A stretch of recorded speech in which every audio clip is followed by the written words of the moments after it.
you agree this is about authoritarianism and coercion. Donald Trump doesn't give a about the First Amendment. Oh my God. You see, this is He's suing a pollster. He's going to examine this to make sure that we are not just capturing him, throwing a bag over his head, and like they're doing with the Venezuelans. Like they're doing with the Venezuelans, yes? I don't know. Like they're doing with the Venezuelans, not even giving them the opportunity to file habeas petitions. What I'm saying, it's disgusting. You're defending this regime. They brought him into an emergency bunker because 1,000 plus far leftists tore the barricades and were throwing firebombs at the White House. And we never got any account. Prove they were throwing firebombs at the White House right now. Okay, let me pull up the picture. I'll say, you know what, you're right. You know what? Okay, they did not firebomb the White House. They may have, we're not entirely sure. Hey folks, please like, comment, and subscribe. And make sure to check out my newsletter. Information is in the description. It's been about 2 months. Donald Trump has been in office and he is flooding the zone. Basically, everybody agrees. On the left and the right, the strategy appears to be do as much as you can, as fast as you can to overwhelm activists, opposition, and the courts. So there are a lot of things that the Trump administration has done so far for which he has drawn the ire of liberals, Democrats, and the left.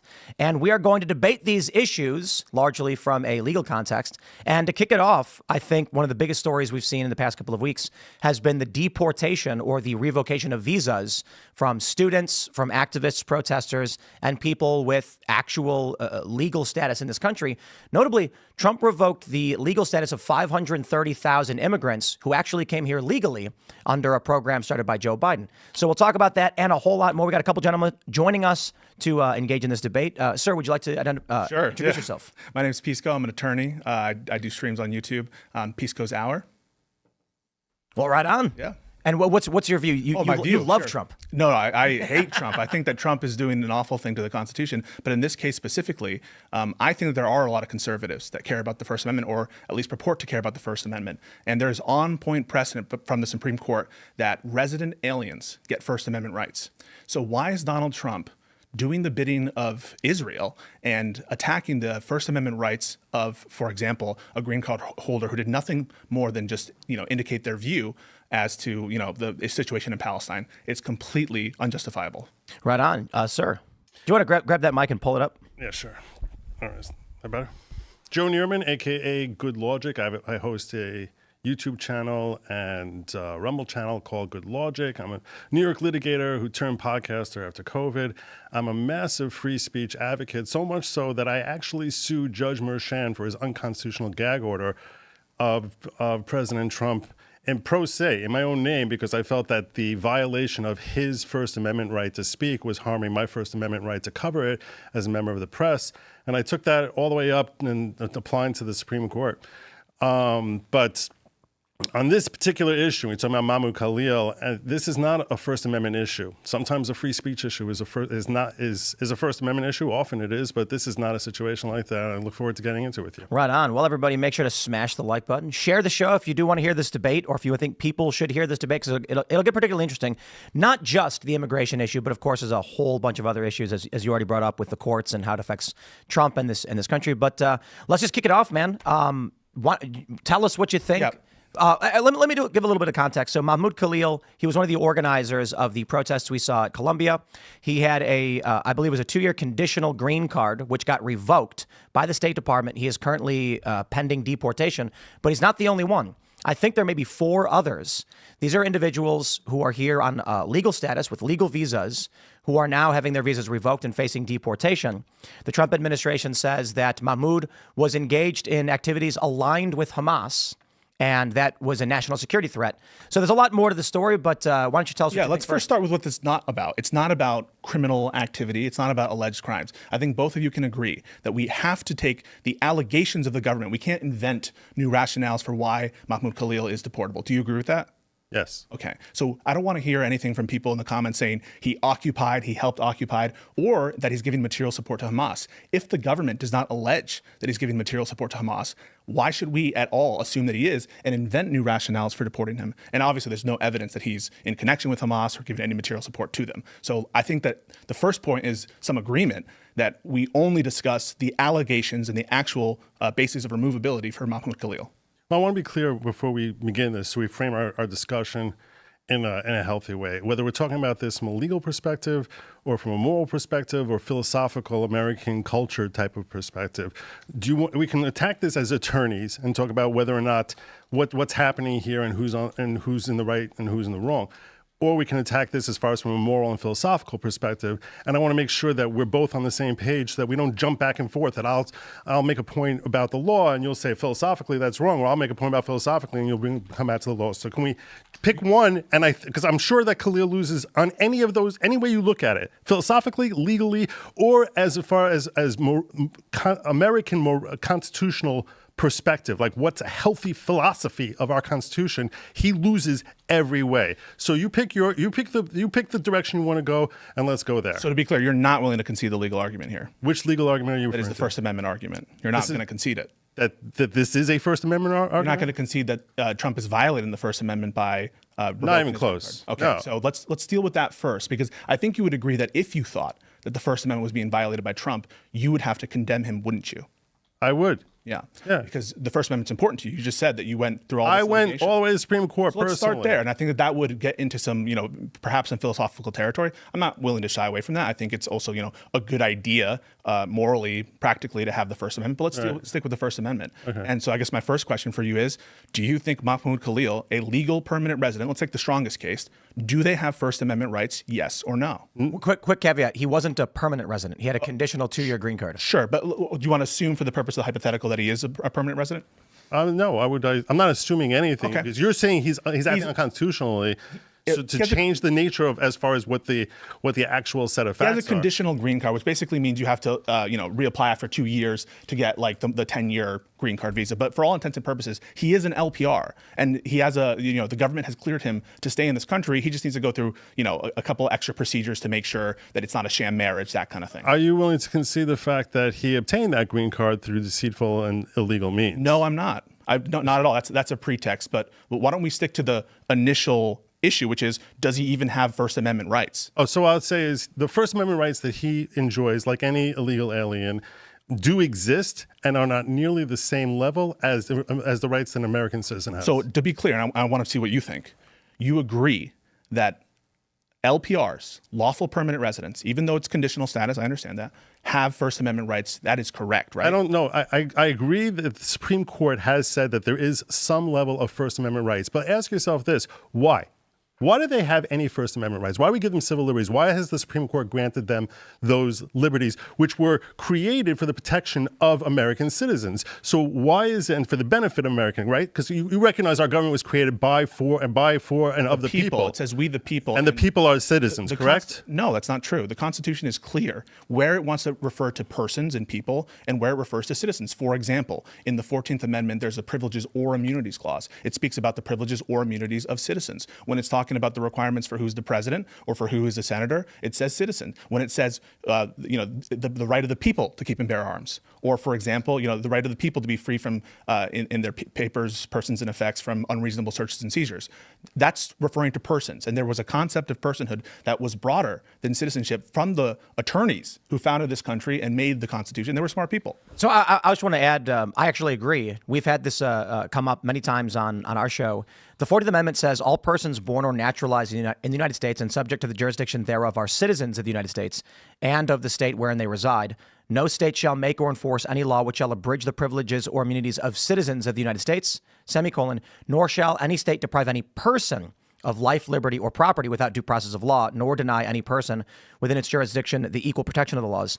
So what we've highlighted often is that it draws a distinction between persons and citizens, specifically identifying initially all persons born, later on the clarification of what makes someone a citizen. So there's two distinct definitions here. The reason this has come up is actually the pro-life, pro-choice abortion debate in the question of whether or not an unborn child is a person. Interestingly, and I don't mean to be hyper-partisan on this one, but when it comes to the liberal faction, they actually disagree with my assessment on this, arguing that no, it's referring to citizens, and if you're not born, you're not a citizen, because when you get to the question of is the unborn a person, this clearly would protect the life of that person who is not yet a citizen, not yet born. Yeah, I think that's a cop-out. I think that the courts ultimately will have to determine as a legal matter, what is a person? What does that mean? I agree. For purposes of constitutionality. Now, it could be that the originalist interpretation of person as understood at the time that the Constitution was framed only involved born alive persons. That's not an inconsistent position. Or it could be the case that that the people who founded this country would have considered a person to be someone who is, in utero. So I don't pretend to know the actual legal analysis here, but I'm glad, Tim, that you agree that, even the First Amendment, let's take a look at the First Amendment, doesn't refer to persons or citizens. It says Congress shall make no law abridging the freedom of speech. Respecting an establishment, I think. Of religion. If we could just look for a moment, if we could just look in a moment at what Tim just read with respect to the 14th Amendment, and the language there is important, and you read it quickly, and I understand why. But there's a distinction there as far as between citizens and persons in that 14th Amendment. And what is promised to persons, those who are not citizens? What's promised them is life, liberty, and due process, not the civil rights in general. So to say that applies, it actually is implicitly against your position. It's actually going to the point that citizens specifically are the ones who have crafted for them our civil liberties, and the only protections that America is willing to afford to those people who are not citizens of this country is life, liberty, and due process. Well, clearly the Supreme Court disagrees with you. You acknowledge that the Supreme Court disagrees with you. What I'm saying is, do you acknowledge that? Yes or no? I agree that when you talk about the Wixon case that you're thinking of, recognizes that there are some civil liberties that are afforded to people who are not in that citizens. case specifically the First Amendment. Is that right? So yes. Okay, and it's not just the First Amendment. There's procedural due process cases that aliens have access to. I'm using the term alien here because that's the term used in the because it's the proper term. It's the proper term. That's why. I don't think it's a nice thing to your call someone audience an alien, is not offended. Don't worry. But listen, I want to be accurate here. It says that aliens have access to, for example, you can't just throw them out of the country summarily. There are procedural due process issues, even for people here illegally. Well, not even in the absence of the Administrative Procedures Act. There's a constitutional notion of procedural due process that has purchase on persons, and as said in the 14th Amendment, and they're entitled to due process. And in the Fifth Amendment against the federal government, which is what is at issue here, what you just said and what you acknowledged is, despite what you might think about why the country was formed, the consistent case law has been that persons in this country have access to a lot of civil liberties. I don't know why we wouldn't extend it to the First Amendment if you acknowledge there's case law on point about it. And specifically when the First Amendment says, Congress shall make no law abridging the freedom of speech. Right, and the Supreme Court has recognized, while they recognize the First Amendment right, they also have equally recognized that the First Amendment right of someone who's visiting this country are not as robust as the protections that American citizens have. Do you admit that? I'm not so sure. For people already admitted into the country. So there's a difference that I acknowledge that the country makes between exclusion matters and for people who are in the country. The key example of this, by the way, are the Chinese exclusion cases. I'm sure that you guys, maybe your audience is not familiar, but there was a point, the first restrictive immigration laws in this country, up until 1870 thereabout, we had open borders policy in this country. Complete open borders, except for the Alien Enemies Act and the Alien Friends Act, which maybe we'll get to. This is actually pretty interesting because it actually functioned this way well after the 1800s. I went to San Diego and was talking with people on both sides of the border. And it's actually, I think in the past, 50, 60 years, where the border became heavier. And it used to be, even up to like the early 1900s, you could just walk into San Diego and back and forth. Only recently, I guess, with national security concerns, communications, and population density, has it become much more rigid. Yeah, that's totally correct. And the first restrictive immigration laws were against Chinese people. It said, the first it was vagrants and stuff, but ultimately it said Chinese people, if you're of Chinese or Asian descent, you can't enter the country. And that case has not been overturned. Right. And you acknowledge that. So I recognize, I hope that you're not. I'm not sure what your point is as far as that case not being overturned. So the point, if that's still binding law today. So the point is, I recognize, even though I may disagree, that and it's interesting, I think, that Trump did not argue that it actually was a Muslim ban and seemed to assume that a Muslim ban, when he instituted his travel ban, would be unconstitutional. So I don't know how viable that precedent is. But in the Chinese exclusion cases, that there is a difference in the law between an exclusion matter and someone who's in the country. So no, I actually don't recognize, and I don't know that to be the case, that individuals in this country, even if they're not permanent residents, don't have First Amendment rights. Well, you should review Trump v. Hawaii. You should review Reno versus AADC. There have been a myriad of Supreme Court cases which have recognized the fact that those who are visiting this country, not simply when they're abroad, that we're going to give. I don't know what type of free speech limitations you think that they would be, that we're not going to promise free speech to some foreigner who's out in Greenland or well, Greenland soon to be America, but who's out in the UK, and say that we recognize that they have a right to speak. That doesn't even mean anything. So then here's the question: if Trump issued an order tomorrow and said, if you're a Jew, your student visa is being revoked, right, would that be constitutional or not? Yes or no? Absolutely not. Why not? Because the threshold minimum, because, and here's the thing, I've allowed you to engage this conversation in good faith as if this is about First Amendment rights, when this is not at all a First Amendment issue. This is purely an immigration issue. And this is what I was saying with respect to the fact that while I'm a free speech advocate, I don't think that this in any way touches on free speech and the concept of our First Amendment rights. And the reason it doesn't is because when you're talking about immigration law, that is where government powers are at their zenith, as opposed to when you're talking about the First Amendment rights of individuals, the First Amendment rights of someone who's merely visiting this country are at their nadir. So what you are trying to postulate here is that this individual whose rights are lower than yours or mine, whose rights are not as robust with respect to his First Amendment rights, is now challenging the decision-making powers of the President of the United States with respect to international affairs and national security, which is where the Constitution carves out the strongest powers and protections and says this is the exclusive domain of the executive branch. That is what you're in conflict here and saying this is unconstitutional. If it's true for free speech, it's true of the religion clauses. The immigration plenary power framework that you've just laid out would apply just as strongly to an argument from free speech, which is in the First Amendment, as to the religion clauses that are in the First Amendment. Here's why he's wrong, if I could just correct that. No, the reason you're mistaken about that is because the Supreme Court, in its insight, has pointed out that the threshold that you have to meet on an immigration issue is that it has to be facially legitimate and bona fide. Facially legitimate and bona fide. So if you talk about some law that the president would throw out there saying, I don't want any more black people coming into this country, or Muslims or Jews or redheaded Irish people, that is not facially legitimate and bona fide, and it wouldn't pass that threshold. What if he says Muslims are more likely to do terrorist acts? What if he says Muslims, so that's not if he says that as Muslims, if he says terrorists, that's no, he a says problem. Muslims are more likely to commit terrorist acts, and it's facially legitimate. To me, that's not facial. I don't see how that would be, because to say that everyone who's a member of this religion, which is being practiced by over 1 billion people, is a terror threat, is not facially legitimate and bona fide. Why is it facially legitimate to say anyone who advocates in support of, even just assume? I do not take it for granted. I just want to be clear. I don't take it as a fact that Mahmoud Khalil supports Hamas. I don't take that as a fact. Let's assume he does. Okay. Why is it facially legitimate to say that what would be, I think you would agree, free speech for citizens?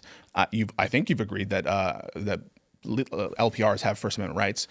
What's the legitimacy in targeting what otherwise would be clearly protected speech? Just one more. What was LPR? Lawful permanent resident. Okay. Yeah. Right. So the difference, I would definitely agree that all the actions that we know of that Mahmoud Khalil has taken, if it was taken by an American citizen, that the government would be completely out of bounds and wrong for in any way infringing on that. At the same time, well, I got to ask you: does the First Amendment pertain to illegal activities? No. Well, it defines the scope of what is and what's not legal sometimes. For example, so the First Amendment, if there were a law that said it's illegal to talk to your neighbor, it's illegal to hand out pamphlets in support of Donald Trump, even though there's a law that says it's illegal to do criminality, the Constitution supersedes. And so to the extent that there's an application of law, for example, in the INA that purports to make something illegal, or it would have no purchase if it conflicted with First Amendment precedent. Did Mahmoud Khalil occupy any buildings illegally? There's no allegation to that effect, and so why should we consider it? There's no allegation of that. In fact, there's reporting that says that he purposely did not attend any of these sit-ins for the reason of he's worried about the status of his green card. I could be wrong, but There were conversations and videos, I believe, that showed Mahmoud Khalil inside buildings that had been under quote unquote student occupation. At the time they were occupied, or any time that At the time they were occupied. Okay, well, listen, I could be wrong though. I read reporting that said that effectively that he was keeping away from those areas. But even if it were true, don't you agree that Trump, if he wants to do that, he should charge him with, or he should get someone to charge him with a crime? Because in this country, there's a line between admissibility basis of removal and deportable basis of removal. And in order to be deportable on the basis of something like, for example, occupying a building, I assume he would need a conviction under that. No. Yeah. I'll tell you right now, it would be much worse if Trump had charged him with a crime. If his DOJ went out and charged him with a crime, I would be much more bothered by the action because that would now be because that would be punishing him for his free speech. The Supreme Court has said definitively that deportation and removal is not considered a punishment. I urge you to check. I'll give you the citations. 525 U.S. 471. The case is Reno versus Anti-American Discrimination Committee or Commission. That case spells out very clearly. You cannot pretend, first and foremost, that it is considered criminal punishment, and also that he's held to the same... I agree that immigration is not a criminal punishment. So that's... I totally agree that that's the precedent of the court. So then ask yourself this: how is it a First Amendment violation at all? First Amendment does not just arise under criminal actions. For example, if the government said that you can't get a liquor license if you're a Jew, or you can't get a liquor license if you support Trump, I think that you would agree that's not a criminal action, but the First Amendment still has purchase. And yes or no? And that yes? again is that not a yes? bona fide. Wait, is that yes? You're trying to catch me on a gotcha moment. And what I'm saying you just said it was only for criminal matters, and I just want to be clear to the audience: is it only for criminal matters? What I'm saying is that with respect to someone who's an illegal alien, we are talking about whether or not it's bona fide. It's facially He's not an illegal bona fide alien and legitimate. He's not an illegal alien. I'm saying is someone who's not an American citizen. Let me ask you guys for clarification, because the Immigration and Nationality Act, Section 221, subsection I, says after the issuance of a visa or other documentation to any alien, the consular officer or the Secretary of State may at any time in his discretion revoke such visa or other documentation. There's more to that. There's exceptions. I don't know that I need to read the whole thing. I think you're both familiar with this.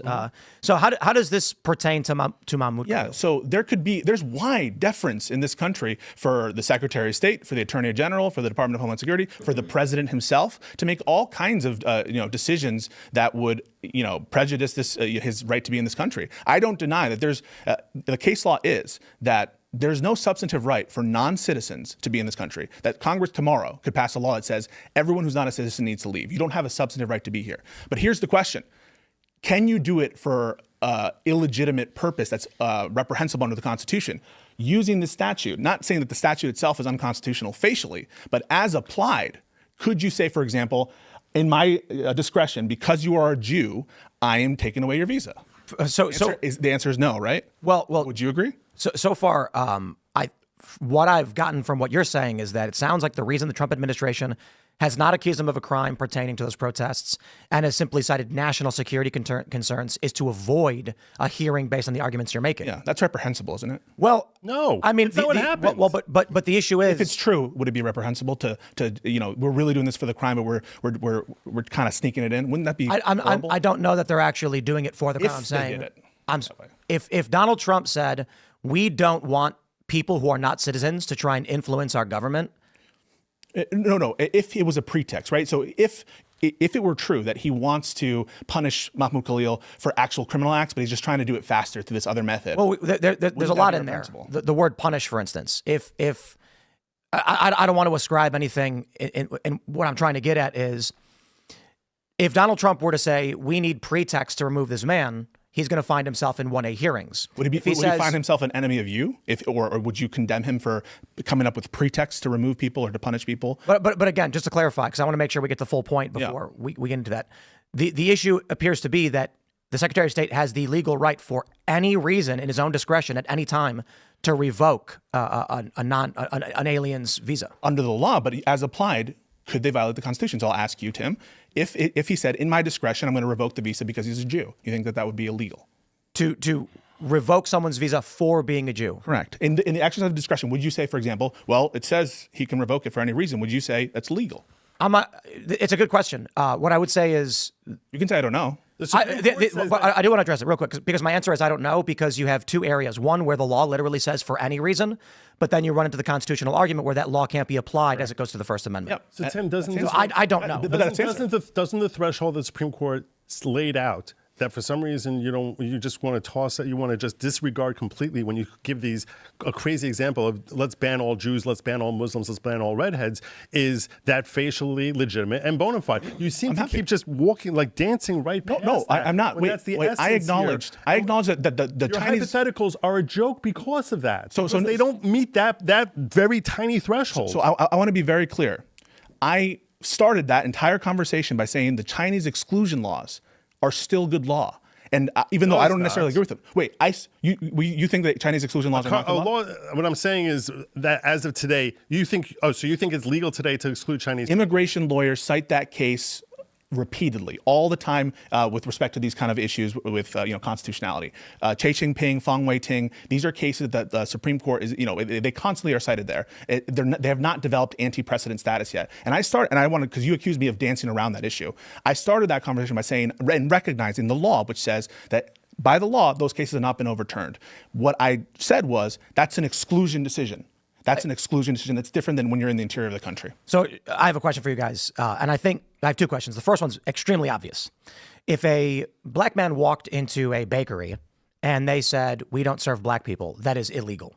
That's illegal under the the civil rights framework. Right. It's private discrimination, different situation. Right. So in the instance where the individual walks into the store and the owner says, sir, we reserve the right to refuse service to anybody, please leave. Yeah. Well, that's not an issue of racism or a violation of the Civil Rights Act.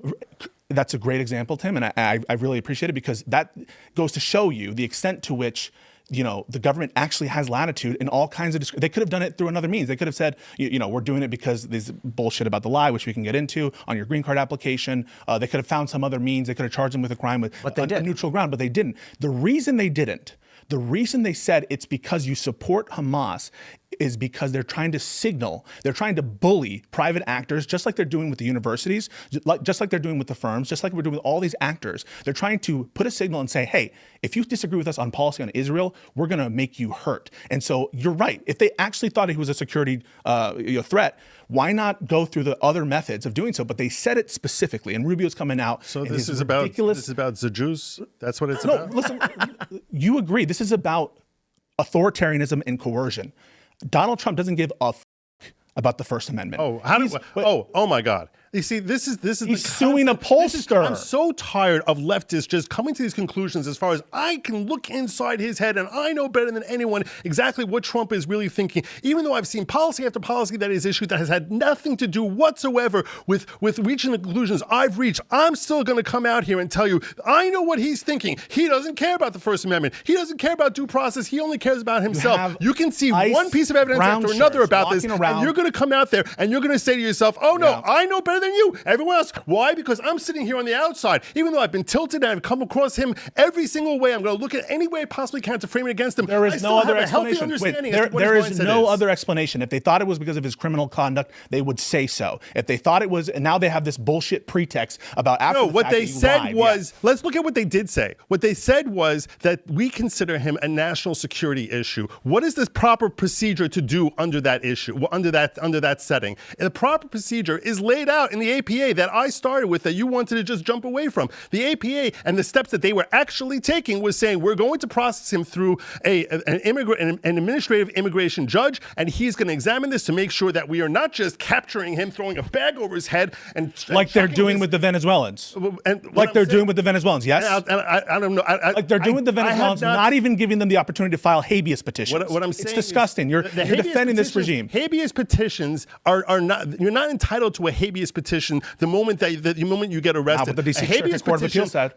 That's you're mistaken. Supreme Court does not allow you to just automatically get a habeas petition. You cannot get it under 1252G, I believe. You cannot go to the federal district court until such time as you've exhausted all your administrative process. They said we didn't even need to send these people that were throwing bags over their heads, going to the tarmac and trying to get them off the plane before the court opens. They said we don't even need to, in court, by the way, they said we don't even need to tell tell their lawyers where they're at. You don't even need to give them notice of the basis of their removal. You're making the a fact that you factual would claim. defend this So criminal regime and say Trump cares about rights. It's the most preposterous thing I've ever heard. Okay, so let's come to a conclusion here. So you agree that Mahmoud Khalil, everything's fine. Now you want to move on to the no. I I just want to be clear because what I'm telling to Tim, I think I saw some nodding there from Tim. I wanted to see if you agree.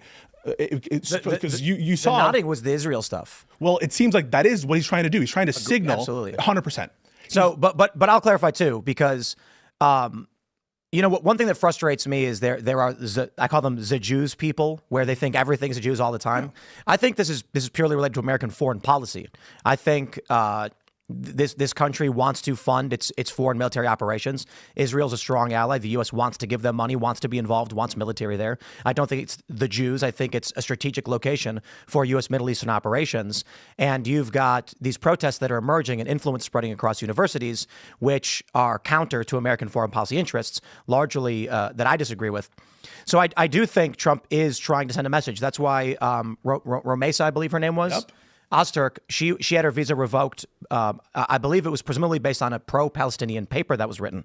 Now, that doesn't go to the question of whether or not they have the legal right to do it, but I think the motivation strongly has to do with. I mean, they're posting the Studio Ghibli of them deporting people. They're posting ASMR. But I'll just real quick. I know that's a little different because it's not the Israel issue. I just want to say, because we talked about this last night, that's a fentanyl dealer.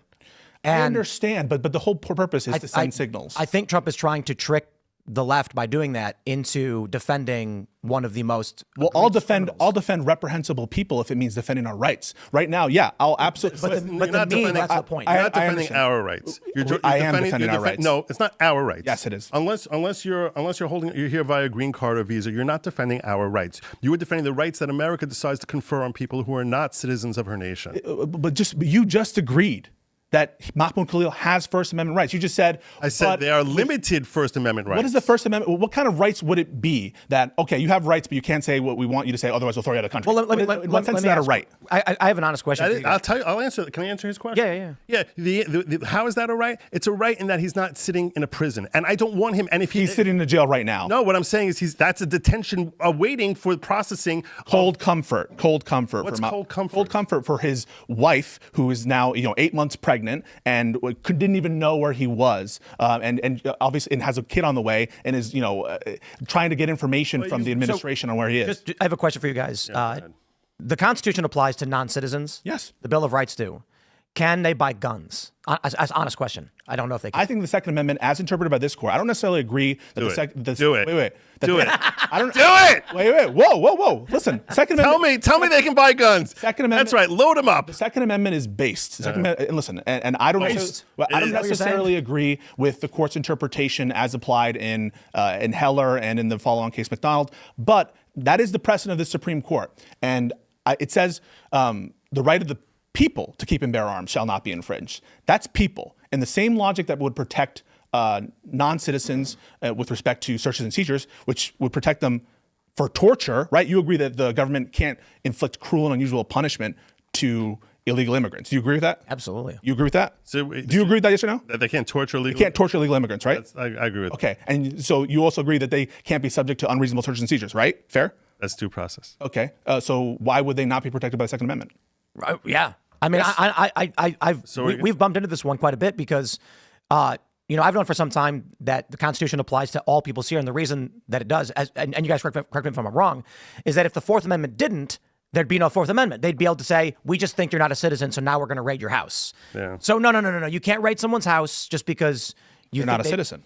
Yeah, because the protection is for an individual, not the interpretation of whether they're here legally or not.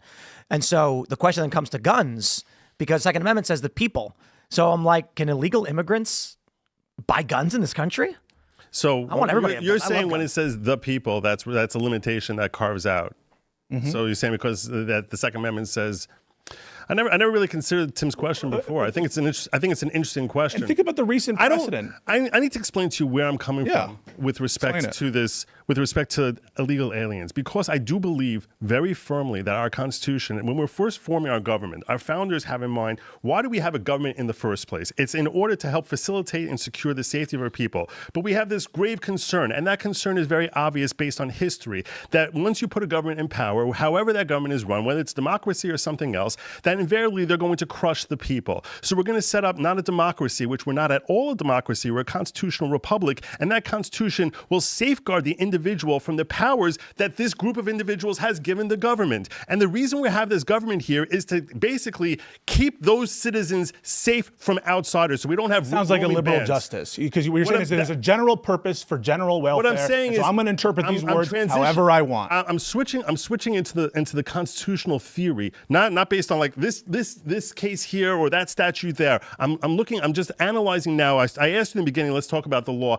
We explored that for 30 minutes. Now at this point, I'm talking to you as far as constitutional. We haven't run to ground. We haven't run to ground. I want to know if Tim Pool agrees that this deportation is legitimate, or whether you're going to say you're agnostic about it. I want to know whether you think that this attempted deportation is okay to do or not. I think it's okay to do. Why do you think it's okay to do? I think that this is the next question I was getting into as pertains to the Constitution. The idea that we're going to try and interpret the Constitution, to me, has become largely meaningless outside of the initial 7 articles. The construction of government makes a lot of sense. People often say, they'll say what Trump is doing or what Biden is doing is unconstitutional. They're usually referring to the Bill of Rights, which have never been universally understood ever. For instance, blasphemy and obscenity were illegal.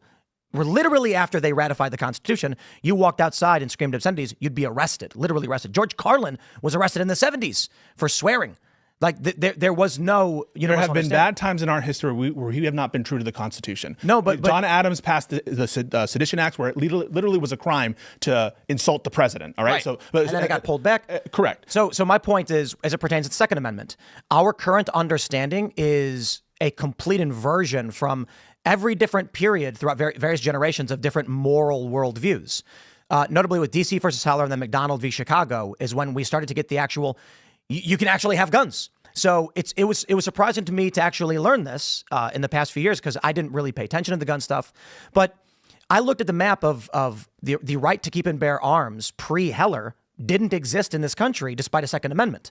You could have a dismantled, broken up piece of guns throughout your house, but it was actually legal for a state to deny you a permit to carry, deny you a permit to own, and require you to dismantle it in your own house. Because initially the Bill of Rights did not apply us to the states. The Bill of Rights were a framework to apply to the federal government. And so that's why there's that proviso. It only affected D.C. It only affected D.C. And so for the longest time, there was no incorporation, is the term called, of the Second Amendment. That's why McDonald's is a case that incorporates it through the due process clause. But I want to push you a little bit there, because it sounds like what you're suggesting is there's nothing Trump could do, because this is all mushy, it's all woozy, it's all wazzy. There have been times where we disrespected, that there's nothing Trump could do where you would say, I don't like that because of the First Amendment. Is that true? Let me ask you, is it constitutional to... Wait, what? Could you answer that question first? Well, I asked you, you were kind of like saying, ask the question. Yeah, the First Amendment, it's all, we never respected it anyway. Who cares about it? That's I'm not saying who cares. Okay, but I'll tell you something.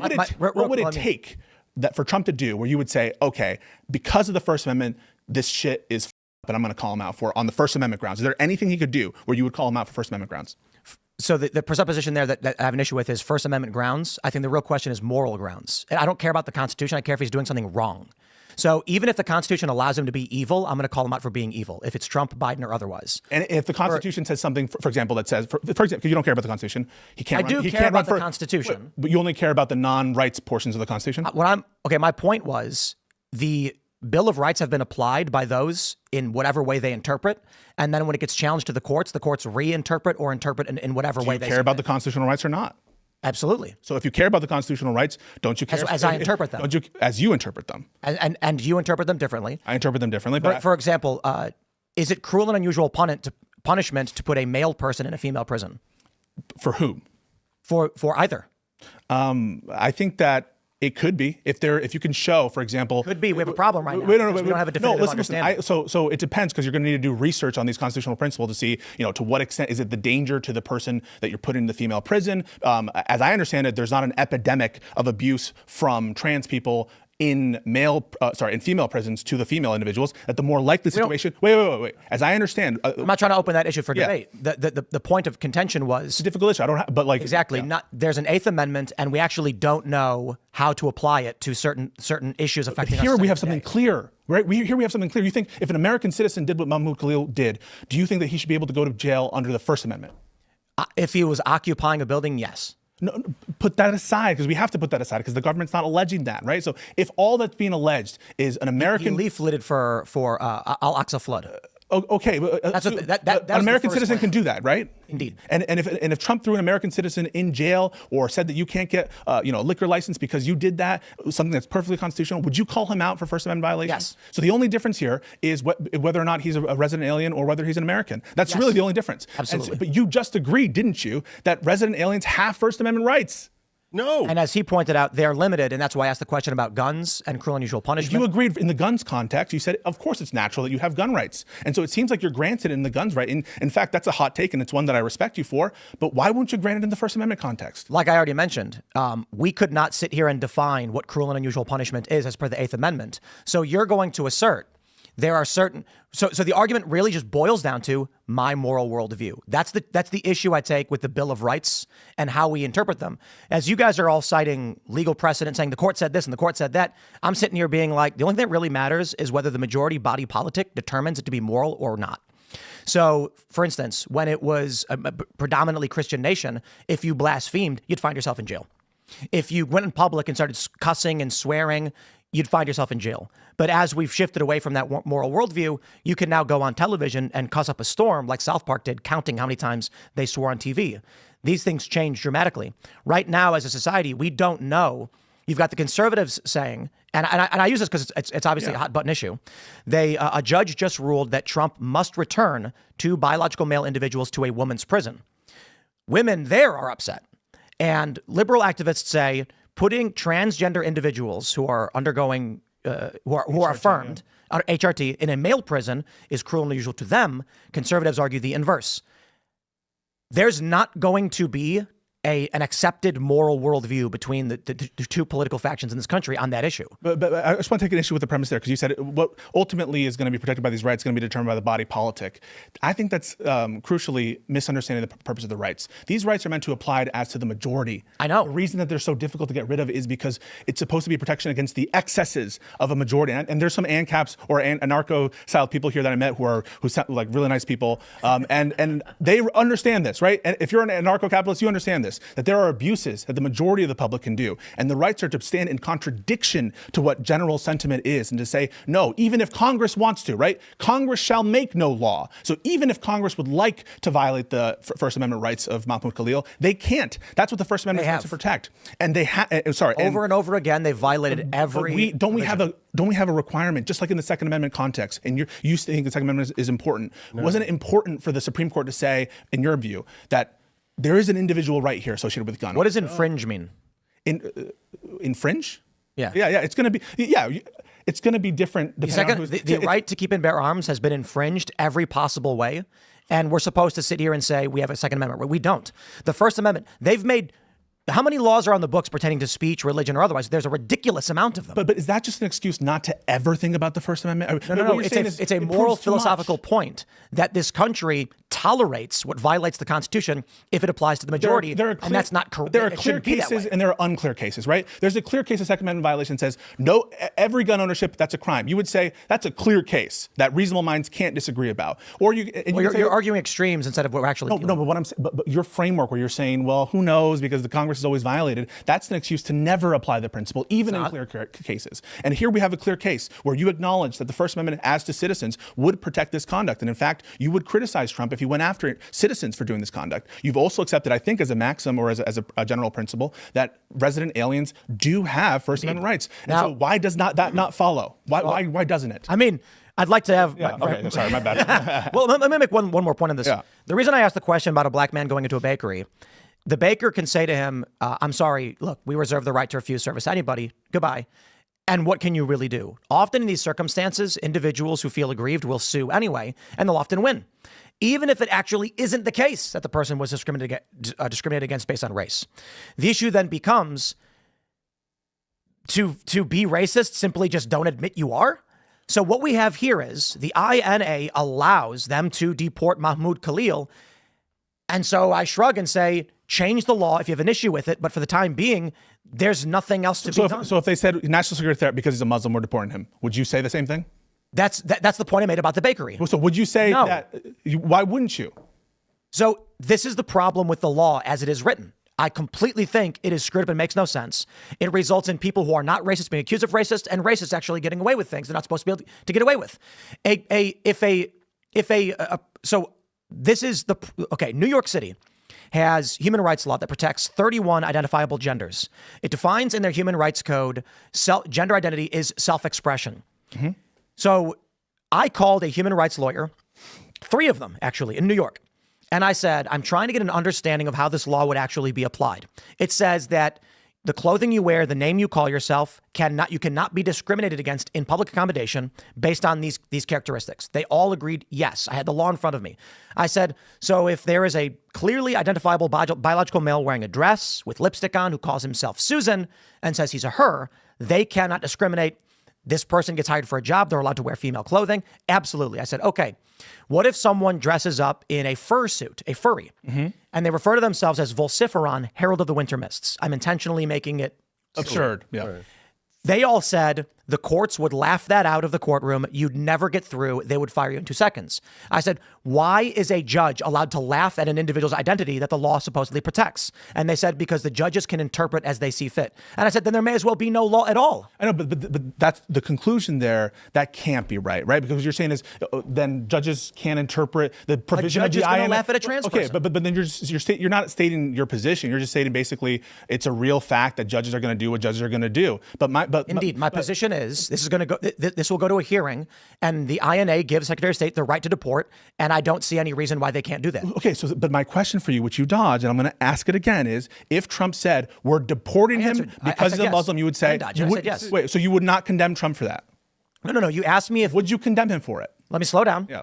You asked me if Donald Trump said we're deporting him for being a Muslim, would you object to condemn it? I said yes.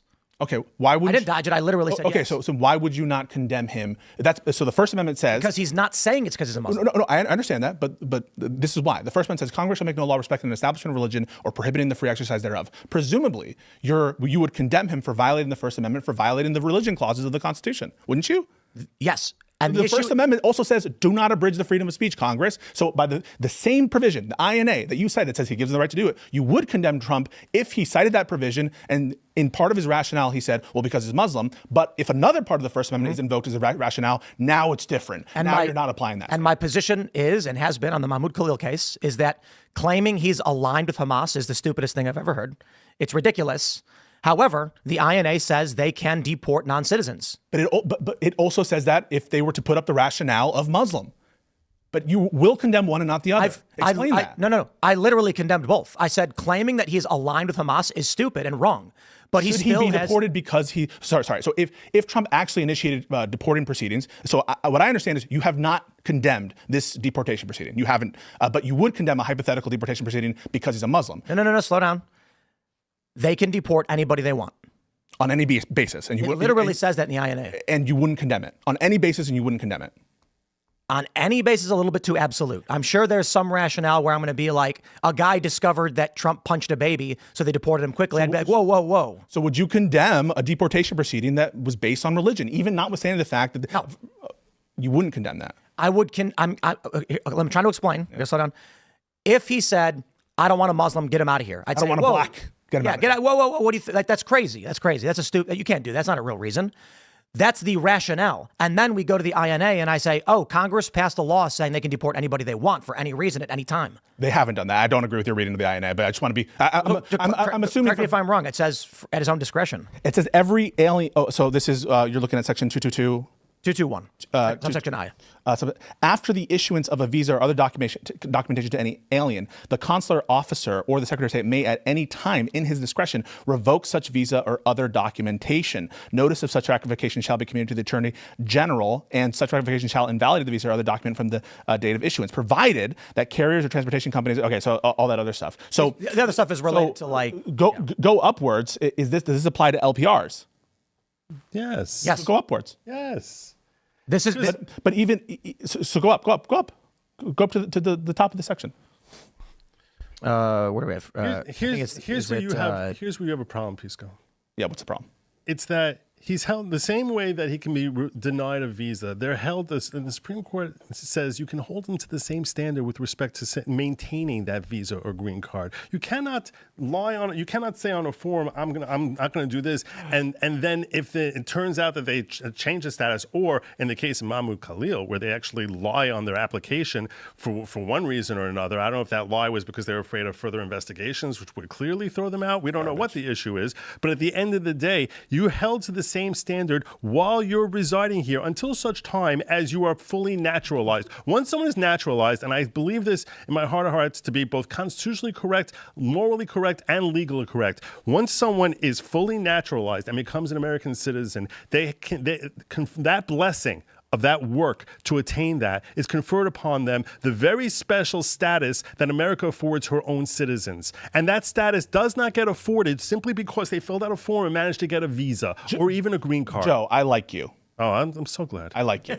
What Tim just said was crazy. I need you to acknowledge that. What's crazy? I don't know what he said. That What Tim just said is that legally, the Secretary of State or any member of the administration, I'll even assume the law says what it says and it applies to green cards.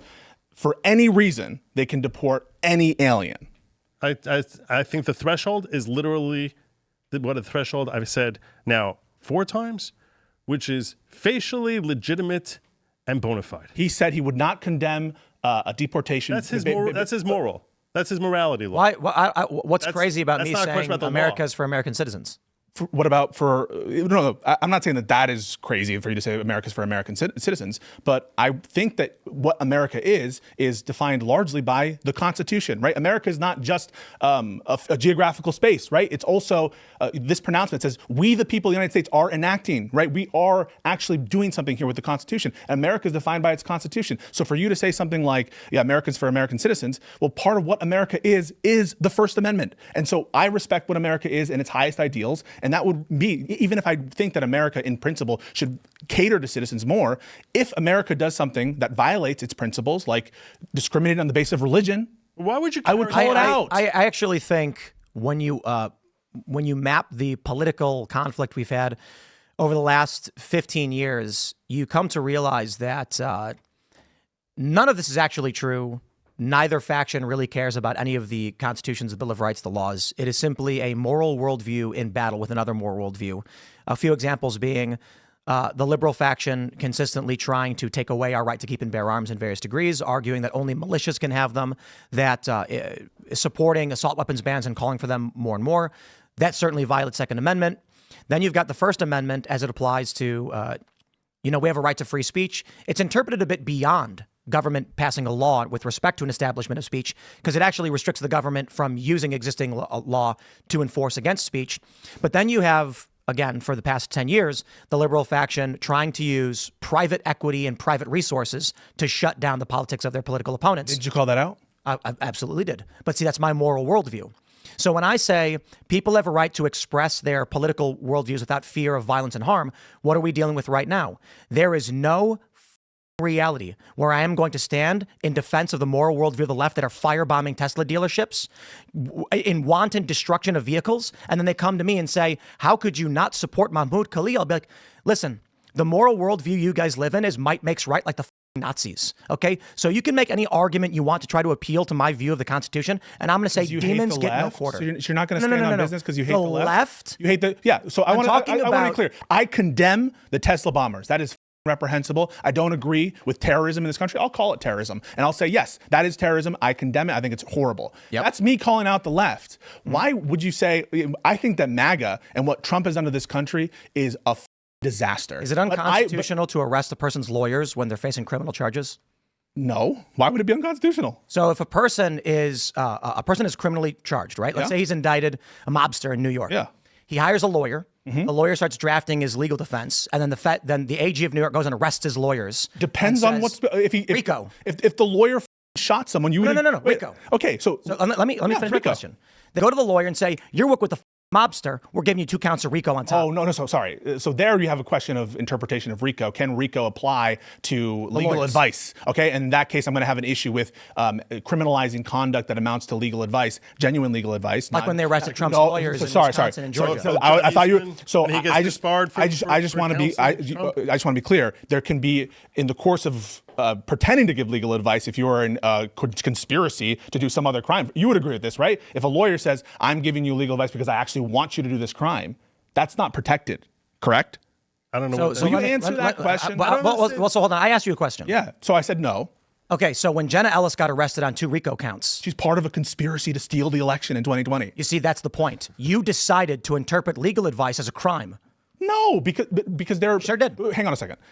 So you're taking the view that nothing with respect A lawyer to lawyers. who drafts a letter for a client should be criminally charged for it. What if that letter says with respect to hiring a mobster to hit someone?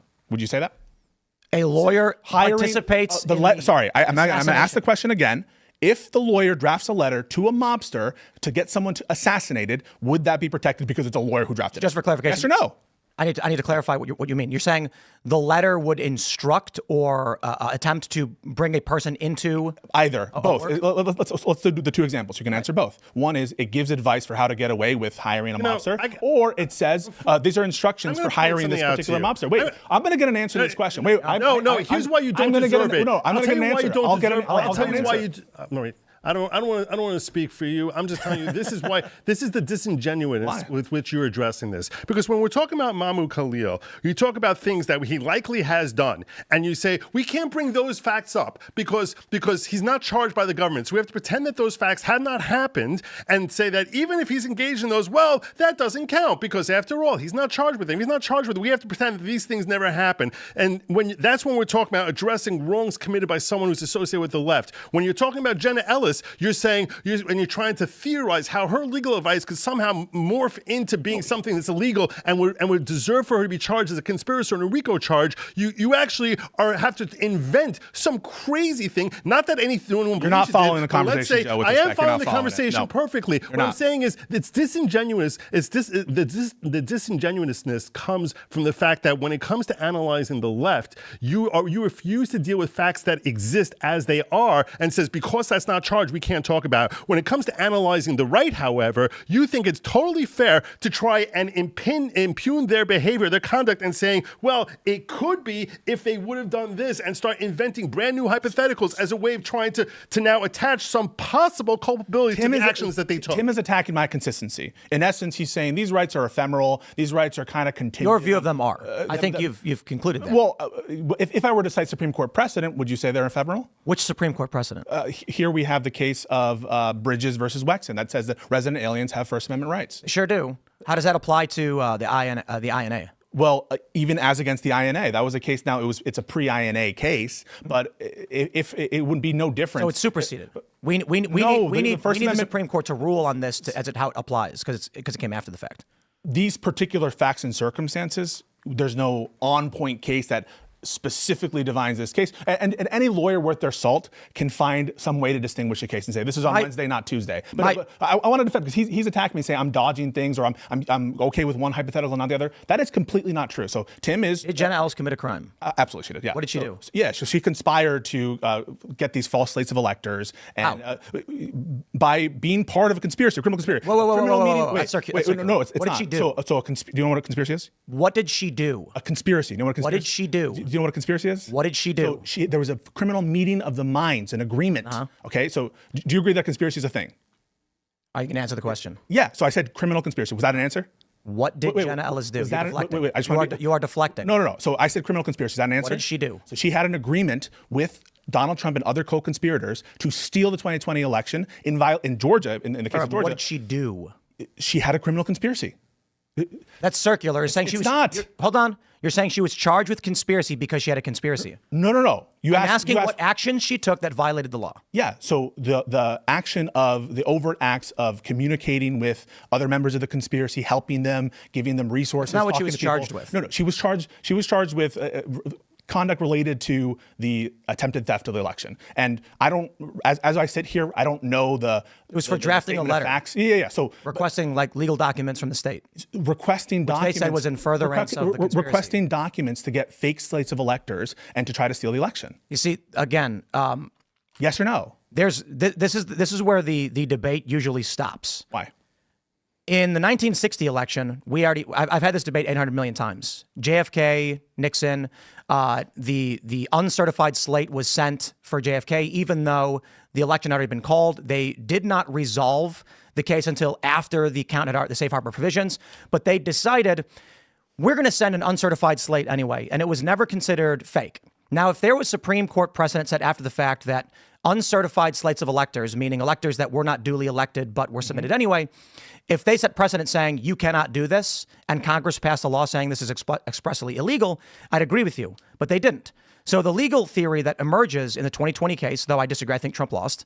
I disagree with the people who think Trump won, was they've done this in the past.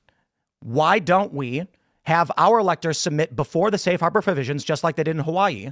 Then Pence can choose to count or otherwise depend based upon what the judges rule. Now, if Donald Trump takes issue with an election, or anybody, Joe Biden, Kamala Harris, whoever, and they say, one, we are required legally to submit any formal paperwork before the safe harbor deadline. Afterwards, we cannot. I don't see how that's a criminal action. More importantly, if Why? Trump Because no one has been charged with it before. You think it's not criminal? Because there's no codified law saying it's illegal. The government doesn't. There are laws against RICO criminal rackets. does not apply. Wait. So it's my point. Wait, I just want to be my point for clear. me. So RICO can't apply in any novel situation. Is that what you're suggesting? No, but you are making my point for me that you've decided to interpret legal advice as a crime to use power against a political. So opponent. I ask, can legal advice be a crime? And I gave and you objected and you said he doesn't need to answer it. So so I asked you a question: can legal advice itself be a crime? I'm not a lawyer. In some circumstances, so is the answer you don't know? Can legal advice be a crime? Let's broaden that. So, no, why don't you answer it? You can say you don't know, or do you not understand the terms? It can't be. So if I give you legal advice on how to, do you agree with that? By the way, what? Do you agree that legal advice can't be a crime? Cannot be a crime. Is that? Do you agree with Tim? If someone. I don't. When you're saying advice, no. This is the problem, guys. Because it doesn't make sense. Your question doesn't make sense. You don't understand the terms. If someone comes to me and says, "Hey, this is a crime I want to commit," right? Someone calls me up and says, "Hey, this is a crime I want to commit." I cannot further assist him. It would be wrong for me to then at that point say, "This is how you can." So can legal advice? Wait. So can? But we're gonna get I can tell him. him. Stop. We're gonna get clear answers. Get the same thing. We're gonna get clear. Legally. We're gonna get clear answers. But I'm answering the question. Can legal advice be a crime? Yes or no? No. So what's your answer, Joe? What I'm saying is, if you're giving it ethically, it cannot be. Okay. Assume you're giving it unethically. Can it be a crime? Yes or no? We're gonna get a conflict here. No, we're not. Yes, we are. You're playing a semantic game. No, it's not semantic at all. It certainly is. What about it is semantic? It's 100% semantic. Colloquially, any person who is asked, "Are you legally? Do you have a legal right to legal advice?" 100% yes. Yes. When you use the phrase legal advice, you are you're playing a semantic game as to the definition you are choosing. What do you mean by legal advice then? I'll ask you. So if I go to a lawyer and say, what do you mean by legal advice? I'm telling you. Okay. So here's an example. We want to do a sweepstakes. We want to actually give our members at timcast.com once a month, we choose someone $10,000. If the lawyer then says, that's illegal, you can't do that. I say, oh, okay, thank you. Now, what if they say, ooh, there's legalities which could make that illegal. Here's how you avoid breaking the law and actually make this work. That's not illegal. So I'm asking you, as a definitional term, are you willing to provide a definition in your mind for what legal advice is, yes or no? Legal advice is instruction and knowledge applied to an individual to better help them understand the law and how it applies to their circumstances. In using that definition, can legal advice be a crime? If it's just helping them understand, no, it cannot.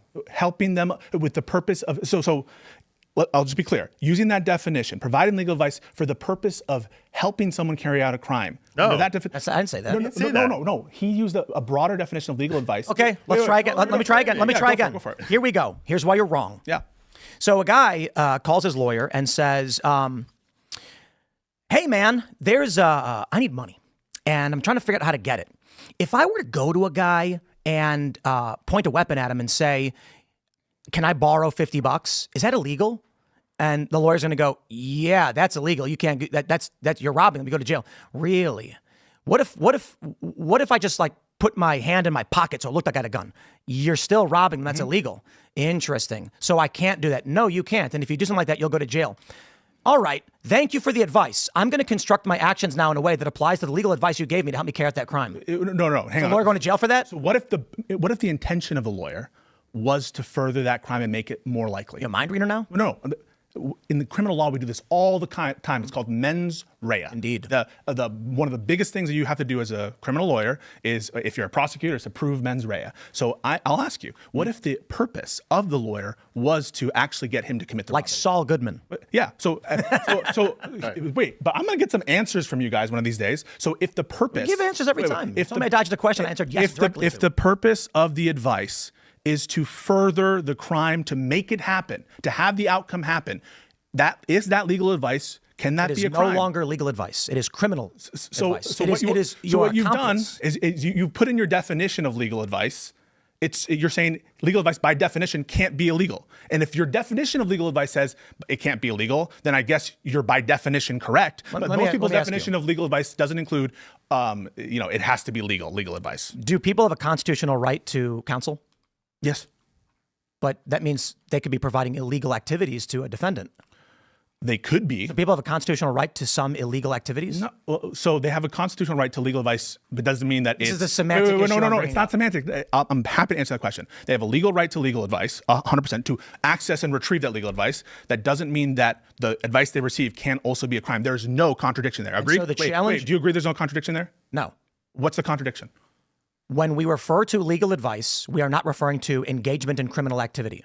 And if you have two guys and they're not lawyers, and one guy is advising the other guy on how to rob a bank, that's not legal advice. Just because you have a law degree doesn't make it legal advice. Well, okay, so your definition of legal advice, that would be legal advice. I mean, you gave a definition that didn't say, and by the way, the legal advice can't be part of a criminal conspiracy. You're carving out the thing that would be to definitely understand what is our constitutional right to counsel versus what is an illegal action. So the right to counsel doesn't mean that the counsel you're receiving is legal itself. So they're different things, and there's no contradiction in what I'm saying. To be honest, none of it really matters. Why? Because the interpretation of the actions of Jenna Ellis and Trump's other lawyers, I forgot their names, based in Wisconsin, was that Donald Trump approached them and said, how do I legally challenge an election? And they said, here's how you do it, and we'll draft it for you. And the government went, aha!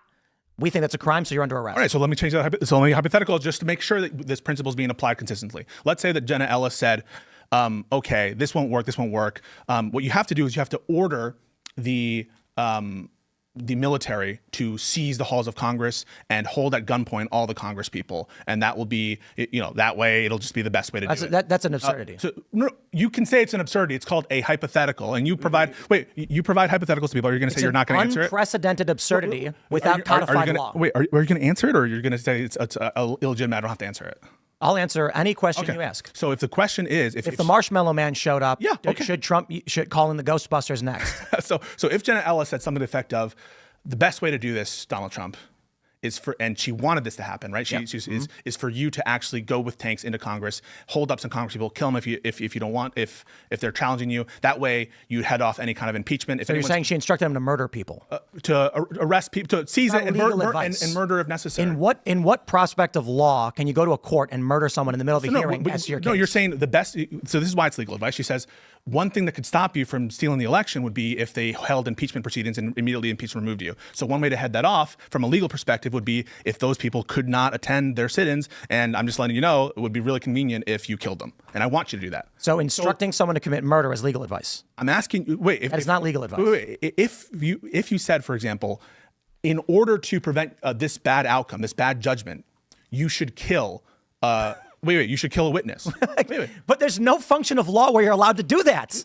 There's no legal advice. That's a crime. It's murder. It's tailored to a legal matter. It's tailored to a specific proceeding. Here we're talking about it's not legal advice to instruct your client to murder someone. No. Okay. So if your definition of legal advice excludes any illegal conspiracy, then by definition you've said legal advice. No, you're trying to justify that Trump, under a circumstance with no codified law making it illegal.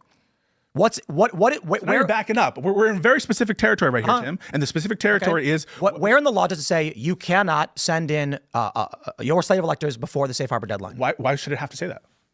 to make it a crime. Why? Because in this country, you can't be arrested for things the state makes up. Okay, so does it have to? So there's the laws against, for example, lying to Congress. Fair.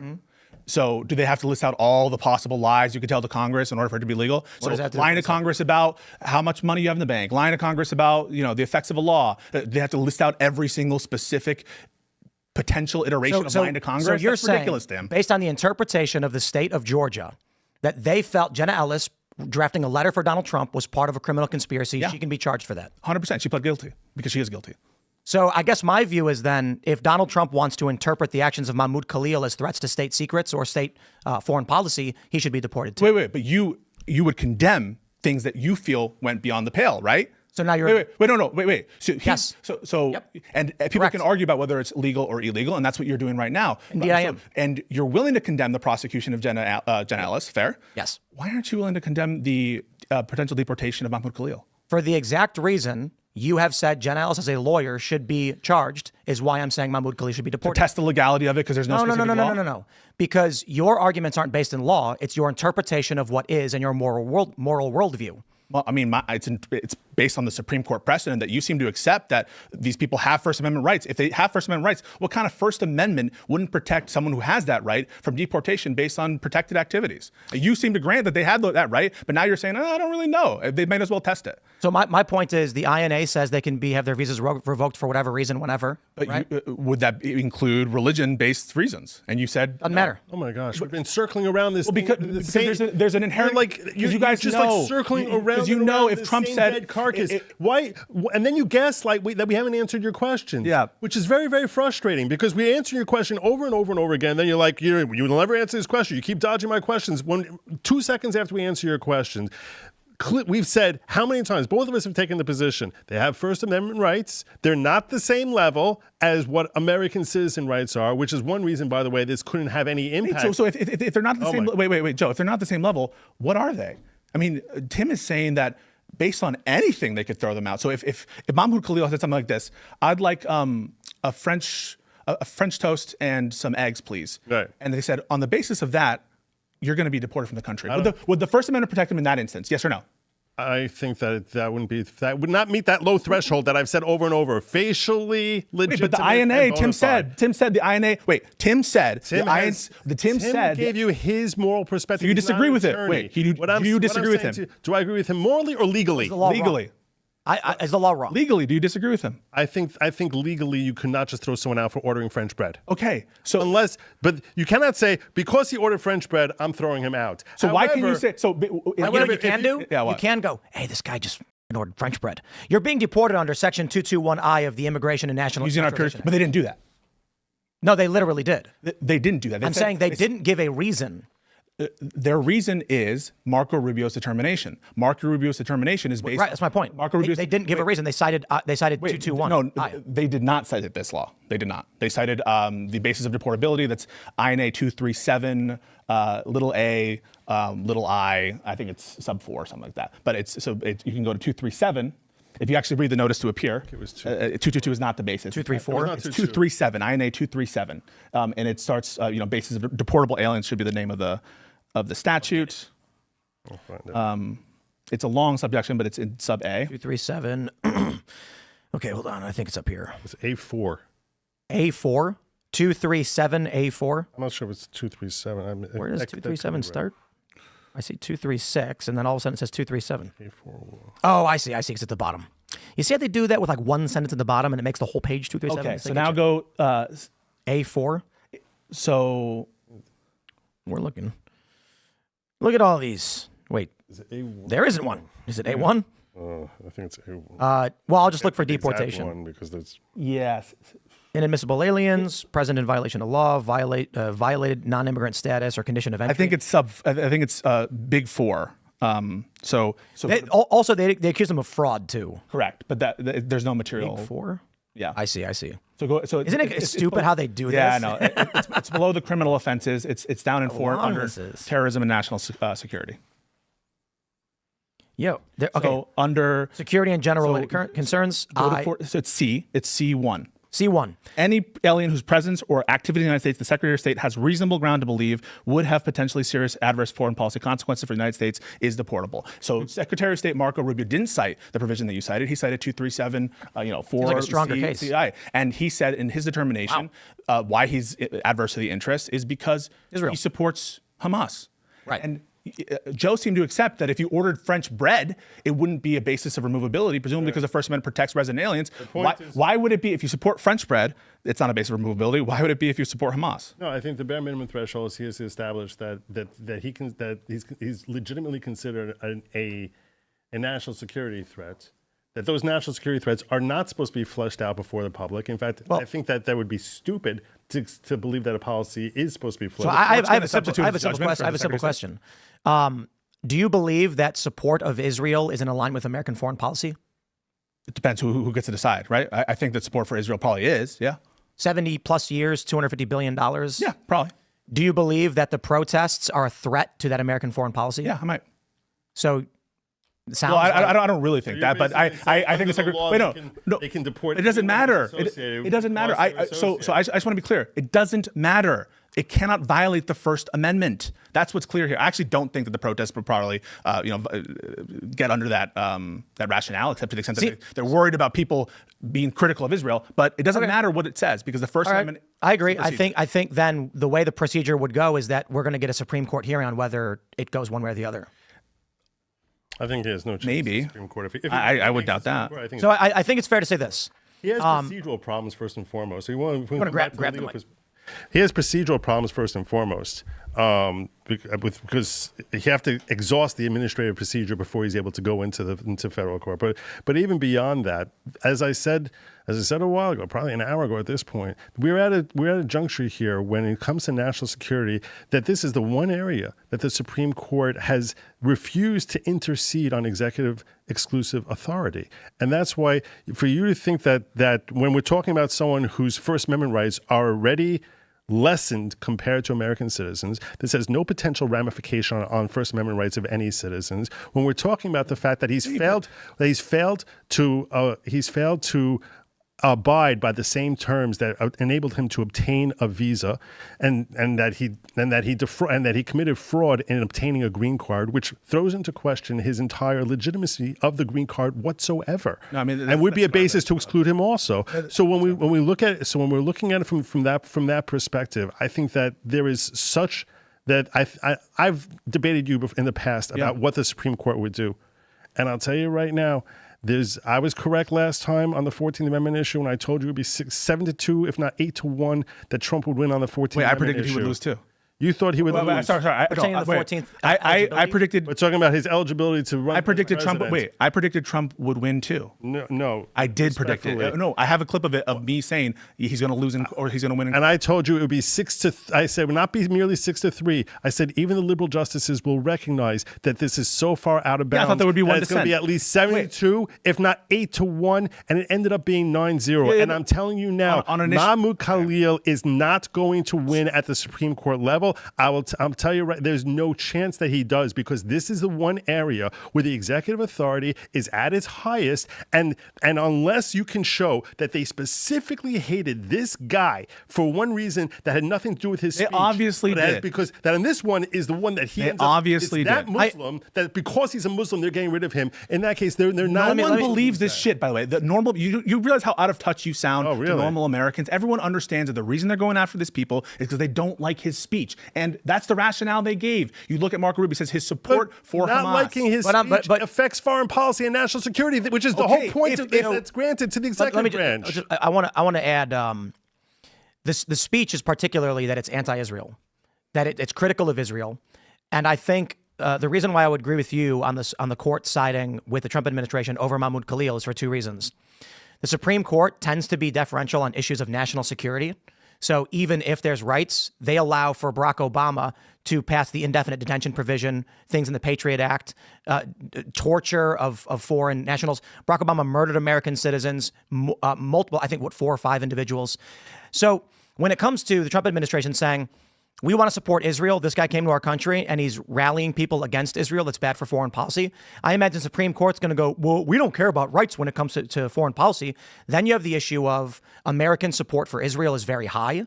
And so even if there was a principled issue of this person has a right to speech, everyone's going to be like, don't care. We like Israel. But I'm not trying to pull the nation here, Tim. I'm not trying to read tea leaves about the Supreme Court. I get it. I'm saying that the American people... I'm trying people... to push you guys. And the reason I'm trying to push you guys is because you both have platforms. Because if he was Tommy Robinson expressing racist views, if you would not be coming here screaming about his rights. 100%. You wouldn't be. 100% I would. By the way, I condemned a lot of these protests. I call them insurrections, some of them. Just to be clear about my consistency there. I generally am not seen as like a crazy person on this issue. I'm calling balls and shots, and I'm pushing you guys. I'm pushing you guys because I know if someone came up with a rationale, Johnny-come-lately rationale that said something like, we believe having Muslims in this country at all is bad for our foreign policy vis-a-vis Israel. Israel wants us to have Muslims be out of this country. They want us to push them out. And so we're going to deport all these aliens because we can, and it's our foreign policy determination. I think that wouldn't you stand up and say that's wrong? Wouldn't you? Would you stand here and be like, well, the Supreme Court often defers to the Secretary of State's determinations about who is and who's not a threat, and so because the Secretary of State said the Muslims are all threats. But hold on, you're combining. You're combining a moral question with a legal question. So let's just on the law make them distinct. On the law. So on the law, wouldn't you come and say this is clearly illegal? Of course, the Supreme Court should not.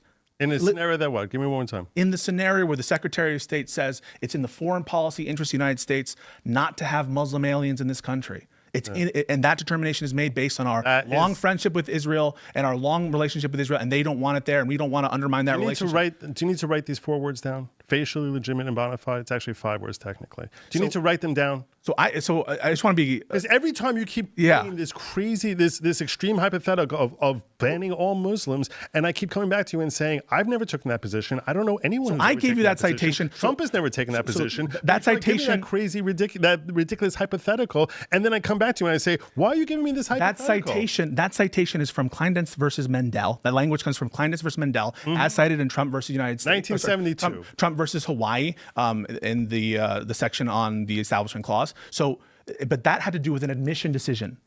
We're not talking about admission decisions. And these then are people after within that, the the country. Court has said that you have to abide by the same terms while you're here that you do for admission. Think of it like this. Let me ask you a question. No. I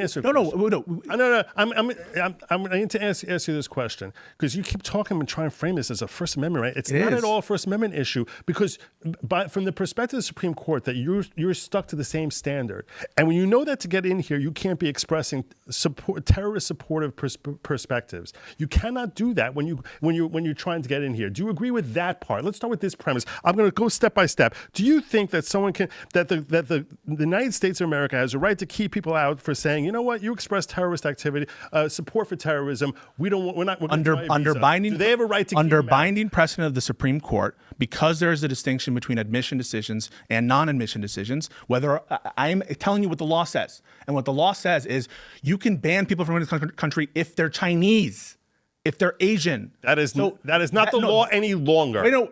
When has it been overturned? When has Xi Jinping been overturned? I don't know. It has not been overturned. You're quoting a case, and it's a famous case, the Chinese exclusion cases. The first immigration laws on the books. They said you could ban Chinese people from entering the country. Look it up. So I'm acknowledging the reality that the courts treat admission decisions very differently, and so I acknowledge that, whether I agree or not. So you're recognizing that they can keep someone out on that basis. Now the Supreme Court has also said that you're kept to the same standard while you're here. If you're kept to the same standard while you're here, that means you could be deported. So that is not the case, and there are different rights at admission versus when you're in the country. For example, you have no procedural due process rights when you're outside of the country seeking admission. Yeah, agreed? Correct. You do have procedural due process rights when you're in the country and they're trying to force you out. Specifically set forth in the 14th Amendment that you'll have those due process rights, as Tim read 45 minutes ago. Wait a second. The 14th Amendment says that states shall not deprive individuals due process. The Fifth Amendment the point is that Congress has and through constitutional amendment even has recognized that when it comes to due process specifically, we're going to confer upon non-citizens that express protection that's much more akin. They've also said that about the First Amendment, but your version. That's not Congress. That's not Congress saying that. But the that's courts, the court interpreting it. The courts have said the same thing about the First Amendment. So right. what kind of first? Wait! No, stop. What kind of First Amendment would protect the speech of someone saying, "I want French bread," and you said they can't deport them based on that? You said that. You said those words. What kind of First Amendment? I'm not embarrassed. I know. It. So, what kind of First Amendment, where at its maximum it's protecting political speech, would protect that kind of speech, but not core political speech? What are you talking about? I'll tell you what First Amendment is that? You want from a moral perspective? No, from a legal perspective. From a legal perspective, I'm walking you through it. How can you ever can a person contract away their rights to free speech? Yes. Can they? Wait, they're fundamental rights to free speech? Let's say a person is charged. Let's say a person is charged with some sort of crime, and they end up pleading out, and they say, you know what? The DA says, I want you to promise that for the next 5 years, you're not going to drink any alcohol. You're not going to meet with this person. You're not going to go to any of these meetings where they have lots of drinking. Yeah, you can limit his right to assembly. You can waive certain rights. Oh, okay, and he can waive his right to free speech. But that's not also. what.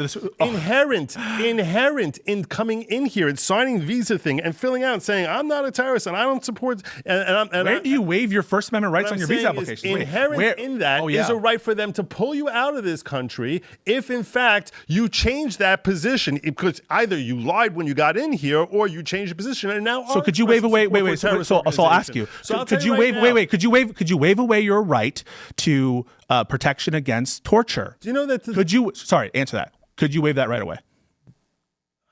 Yeah. Did the government say, as a condition of your green card, you accept that if we want to torture you, you get tortured? I don't know. Could they say Why that? Are you going to a different civil liberty? Because I'm asking if you're consistent.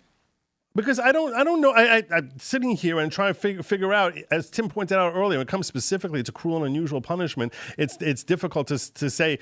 That's a very subjective perspective. So you're asking me, can he agree? Could the government say something like? I don't know. I'll ask you right now. Is it legal for you to make a contract that you'll let Tim cut your finger off?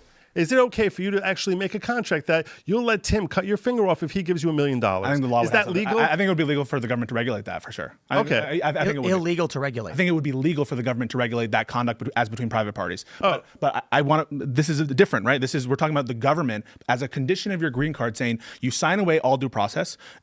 As a condition, you sign away your right against torture. You sign away your right against unreasonable searches and seizures. You think the government could do that and go, every one of your rights, and you can just sign? They can. I think they can. You think? Yeah. Okay. I think that it's a fact. I don't know. Why is that a fact? People enlist in the military all the time, and they waive their rights. They don't waive their fundamental rights as Americans. You think you could do that? So my understanding is that every time you sign an arbitration clause, you're signing away your right to due process.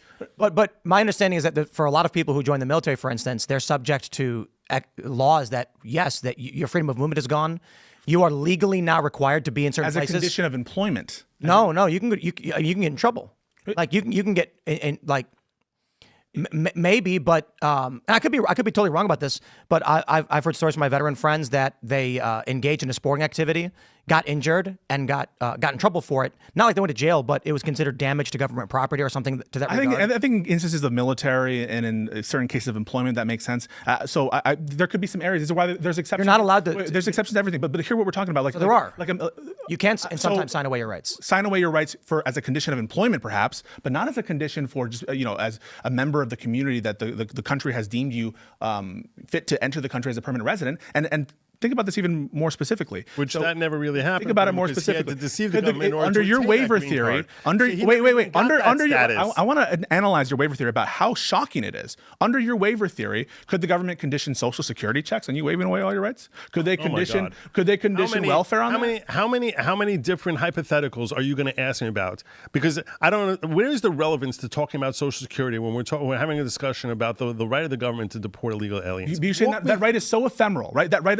You said that that people have First Amendment rights, that resident aliens have First Amendment rights, but that right is so ephemeral that it could be waived away as a condition of entering the country at all. I think your First Amendment rights could in theory be waived away even if you're an American citizen. All the even more for so. Getting Social Security checks, even for getting any government benefit at all. It's such a random and ridiculous perspective. Why don't you answer it then?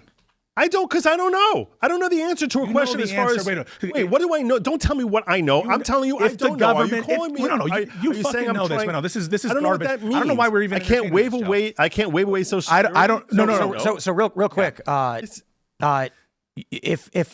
If someone were enlisted and they organized a protest, I'm trying to use this specifically as Mahmoud Khalil, it is a criminal offense.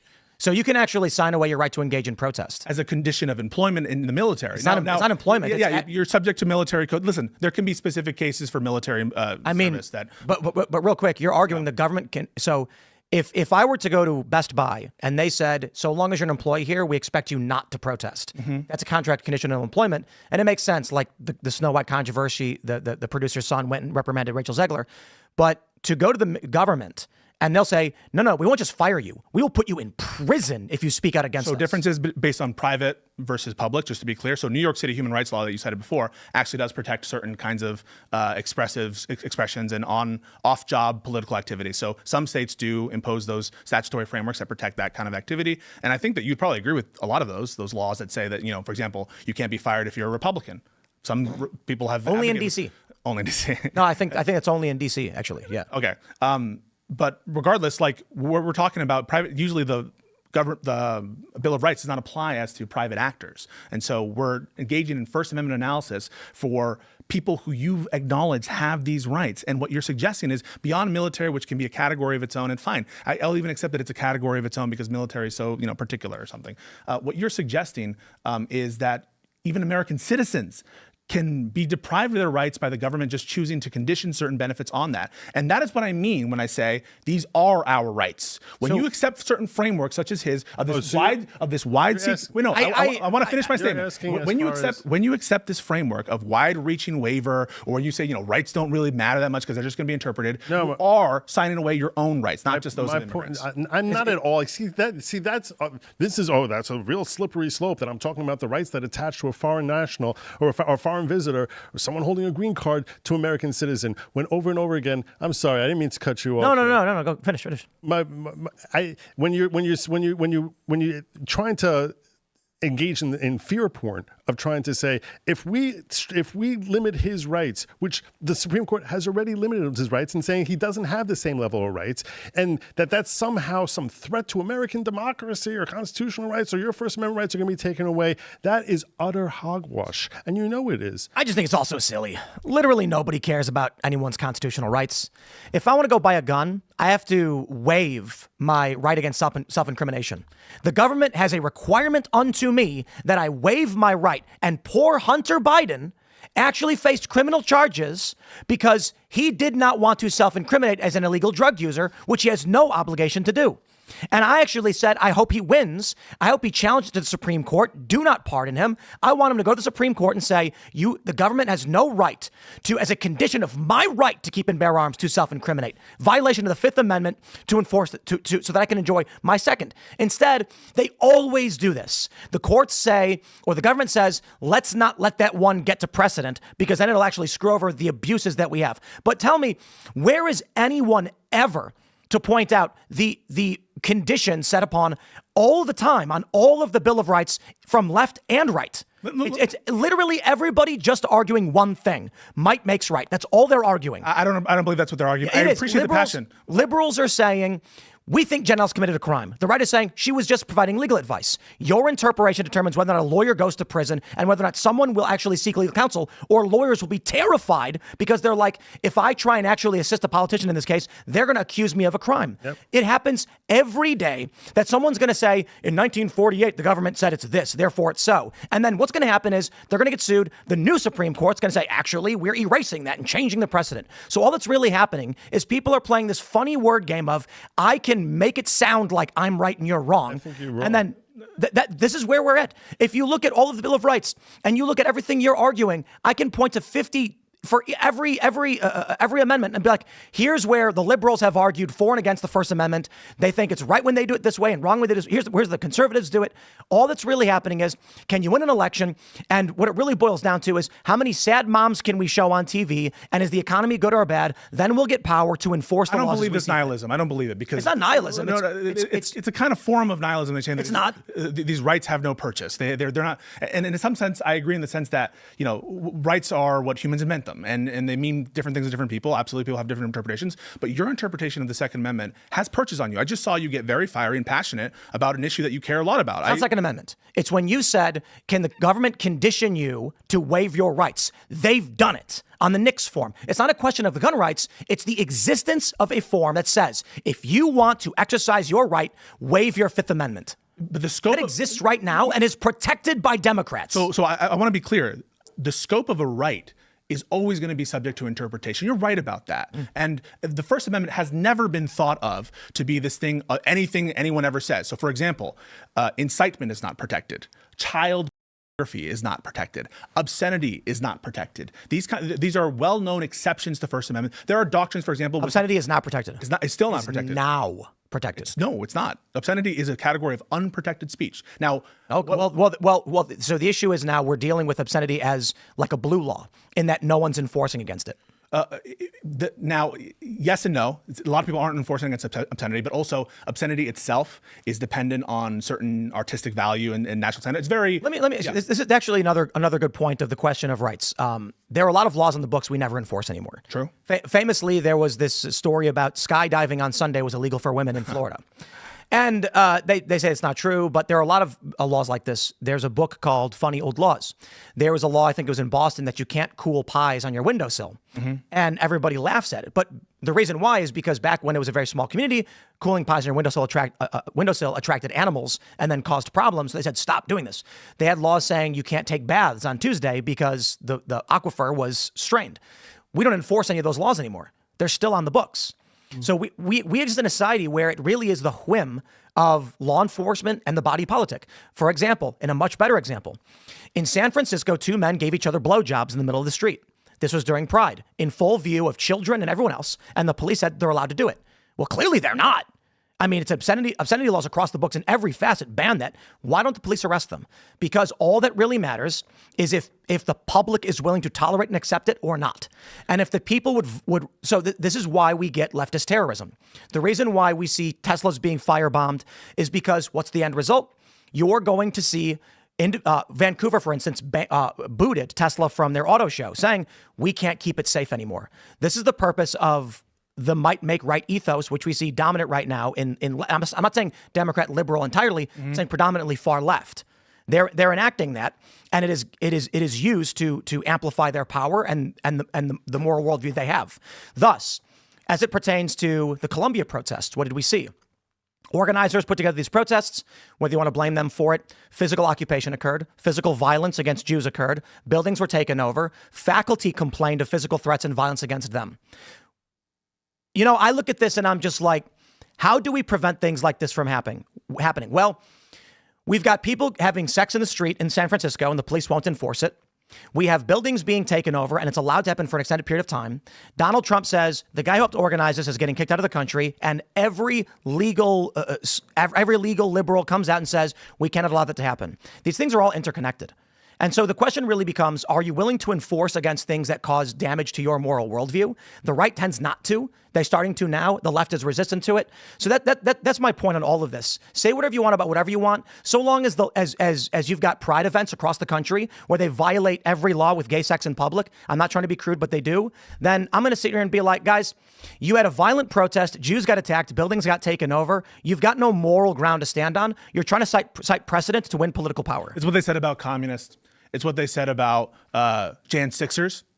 It's what they say about all the people that the public hates. The public hates Tren de Aragua. Did Donald Trump... Let me finish this. You brought up Jan 6. Did the Republicans have a committee for May 29th?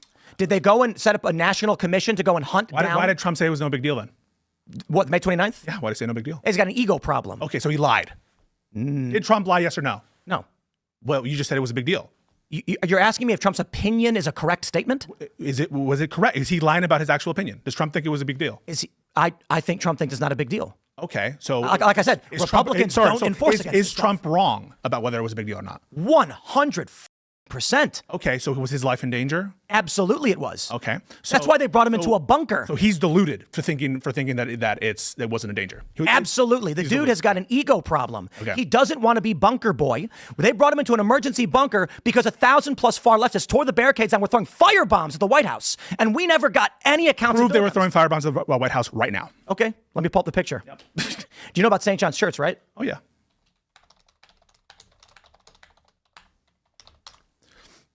This view, while you look it up, this view about rights and that it's all whatever because the gays are doing this, the left is doing this, it's all bullshit. You guys don't believe it. There are some values. What do you mean we don't guys believe have. No, you guys actually, I believe that you're supposed to have values, right? You have values. These rights have purchase on you. You're not just going to say that only the people that I like get the rights. Is that the White House? You're asking me if one photo from an entire article, as I'm seeking to pull up the photos, you've asked me if one image of a Lafayette building being torched by arsonists during the You made a specific claim, didn't you? Would you like me to pull up the photo of the guard post on the White House grounds being set on fire? Listen, those are videos that purport to be a guard station, but you said that they were they were throwing Molotov cocktails at the White House. You did say that, right? The White House includes the grounds and the guard posts? Oh, so torching this would include throwing it at the White House, right? What? Would torching this building in Lafayette Square? The Lafayette Square maintenance building? Yeah, so would torching this building? I'm specifically referring to them throwing a firebomb at the White House grounds. Here you go. So they weren't throwing at the White House building or fence, fair? No, what do you... But you said that they were throwing firebombs at the White House. Stop playing semantic games. So let's clarify for you. You're representing that they were attacking the White House itself they did, with yes. firebombs, and now you're pointing to a maintenance station that was burned you down. are pointing to a maintenance station. Well, where's I'm the evidence of attacking the White through- House? Did the guard post get set on fire? It wasn't a guard post, a maintenance station. That's what it says. And Whoa, there's one Twitter account. You're playing games. You're playing games. You're playing games. So you didn't think I came prepared for this? We're not. You did not come prepared for this. Yeah, I did. So you asked me to pull up a photo. As I'm scrolling through an article, you asked me to stop and address an image you decided upon, and then you said, "Aha, that proves it." Show the guard post. I'll pull it up. It's one tweet, one guy that says a guard post was burned down. There's no. So have you read the report? Let's concede I just want to be clear. Wait, have you read the Parks Department post that says that it was a maintenance? You're flailing. What's about flailing? Have you read the Parks Department changing report? the subject. No, the report about May 29th and May 30th. Have you read the report about it? Did you see? Have you read the report about it? Yes or no? You're flailing. Have you read the report about the May deflecting. 29th, May 30th protest at the White House? Have you or not? You're deflecting. What am I deflecting about? You're changing the subject. What subject am I changing? Let's go back to on May 29th. 1,000+ far leftists tore the barricades down, injured over 100 law enforcement officers, set fire to St. John's Church, torched several other buildings, flipped over cars. Who's changing we were talking about whether they had thrown Molotov cocktails at the White House. You interrupted me as I was addressing May 29th and asked me to pull up the photo, and I said I would do that. You made a claim. You said that they were attacking the White House with Molotov cocktails. You don't have evidence for that, right? Is there an image of you said you saw an image of the guard post on fire? What one Twitter account said was a guard post. I will concede that to you. Okay. And this is where I'm headed. Okay. So let's not get carried away on me. I'll say, you're right. The fire may or may not have happened, but there is a post online that purports a guard post in the White House grounds was set on fire. Yes. So let's just, you know what? Okay. They did not firebomb the White House. They may have, we're not entirely sure. They did tear down the barricades, attack law enforcement, 1,000+, over 100 law enforcement officers were injured, and they set fire to St. John's Church. They set fire to several buildings outside of the White House complex. And we never got a national commission or a committee from Congress. We did not get national raids on the 1,000+. 30+ people died in those riots. We never got law enforcement. For 90+ days, over 100 days, far left extremists were lobbing explosives, mortars, at federal buildings. They took over locations in Seattle, Portland, Minnesota, and Atlanta in autonomous zones. And you call them insurrections, fair? Well, May 29th is an insurrection. Wait. You did call the Black Lives Matter situations insurrections, right? May 29th. Did you or did you? May 29th. Yeah. So you keep doing that. Yeah. Okay. I referred to Seattle, Portland, Minnesota, and Atlanta, and then asked me if those were all insurrections. You said they were. I have the videos of them. The May 29th insurrection was in front of the White House when they ripped the barricades down and forced the president into a bunker. Okay, whose fault is it that we don't have a report on that and a committee on that? Republicans. Okay, is it also Trump's fault? Yes. Okay, and also to be clear, since you said this was an insurrection, you agree Jan 6 was an insurrection, fair? No. Why not? Jan 6 is an insurrection insofar as May 29th is yes. Okay. Do you think May 29th was an insurrection? No. What's your definition of insurrection? So the point being made at the time in the video you're referencing is that if the Democrats are going to form a committee, accuse the rioters at the Capitol building of being engaged in insurrection, my response is, okay, then May 29th was also an insurrection. But Tim, you and Dan Bongino, other commentators on the right, I have clips of them all called the George Floyd situations insurrections. You did before Jan 6. So using your No, we didn't. Yes, I have the clips. You're wrong. Completely wrong. You're on it saying these are insurrections. No. All That's right, false. I'll produce that for you, and everyone can follow. Please. My Twitter account is Pisco Liddy. I'll produce the video of you calling them insurrections. Not only Before January 6th. Before January 6th. Not only Okay. did you do that, you have tweets about it. You're saying that before January 6th happened, I referred to the George Floyd riots as an insurrection. Yes, you did. Perhaps the reason they started firing at the insurrectionists, whatever you call them, fanatics, was because, not necessarily because of the commercial grade fireworks, but because they were trying to breach the courthouse. And I got to tell you, man, the government of Portland has now joined insurrection against the federal government. These people, insurrectionists, entered federal jurisdiction, and that prompted the deployment of these officers, the federal agents, to go out and start clearing things out. You said these are insurrectionists. You also said it with respect to Washington. If you did do that, Tim, wouldn't you be duty bound to also call January 6th insurrection under your then existing standard? No. Why not? If you were willing to call it out before Jan 6, why wouldn't you call Jan 6 an insurrection? We're talking about two different circumstances. I know we're talking about two different circumstances. We're comparing them in your standard for one, where you were before Jan 6 willing to call them insurrectionists. You're presupposing that I challenged that. Sorry. If you did call those things insurrections, were you wrong then? If before January 6th, I referred to people taking over city blocks as insurrections. Were you wrong to do so? In the context of January 6th, no. No. At the time, were you wrong? And No. would you disavow your statements? No, I would not. Okay. So given that you assume you did, wouldn't, under the standard that you applied to these individuals in Seattle, Portland, all that situation, wouldn't Jan 6 also be an insurrection under your standard, your pre-Jan 6 standard? No. Why? Well, so what's more insurrection-y about the Portland situation or the courthouse in Portland versus Jan 6? How long was were the city blocks in various cities occupied? It depends. It varies. Several weeks to months. So it's the length of it? That's length? Is the difference in insurrection? Well, first, you're presupposing that I used the word insurrection. You did, but before we're assuming January that as a 6th. predicate. Right. And I challenge that. It may have been the case. And I would argue this. The term insurrection as applied from January 6 on was very specific. The intention of individuals to stop an official proceeding to keep a president in power. That was the definition of what insurrection was. My argument after that is, if you're going to argue that January 6, which included a large group of rioters and a large group of peaceful protesters all wrapped up in the same thing, then I would argue, let's also get a commission on May 29th. And I am mad at Republicans for continually avoiding it and doing nothing about it. And Trump himself. That being said, Trump himself, I think Trump's strategy was let the left burn it down so I can win an election. I think he was wrong to do so. I think he should have invoked the Insurrection Act and crushed these motherfuckers and locked them in prison. Which act?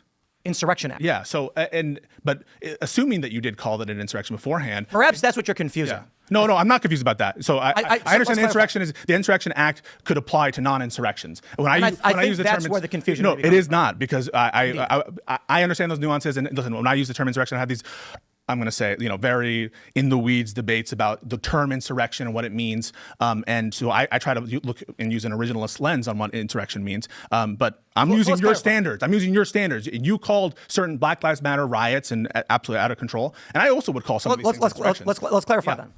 If insurrection is, as defined by the Insurrection Act, as applied to the BLM riots, it is when local law enforcement is not upholding the law. The president has the right to bring in the National Guard to enforce local law.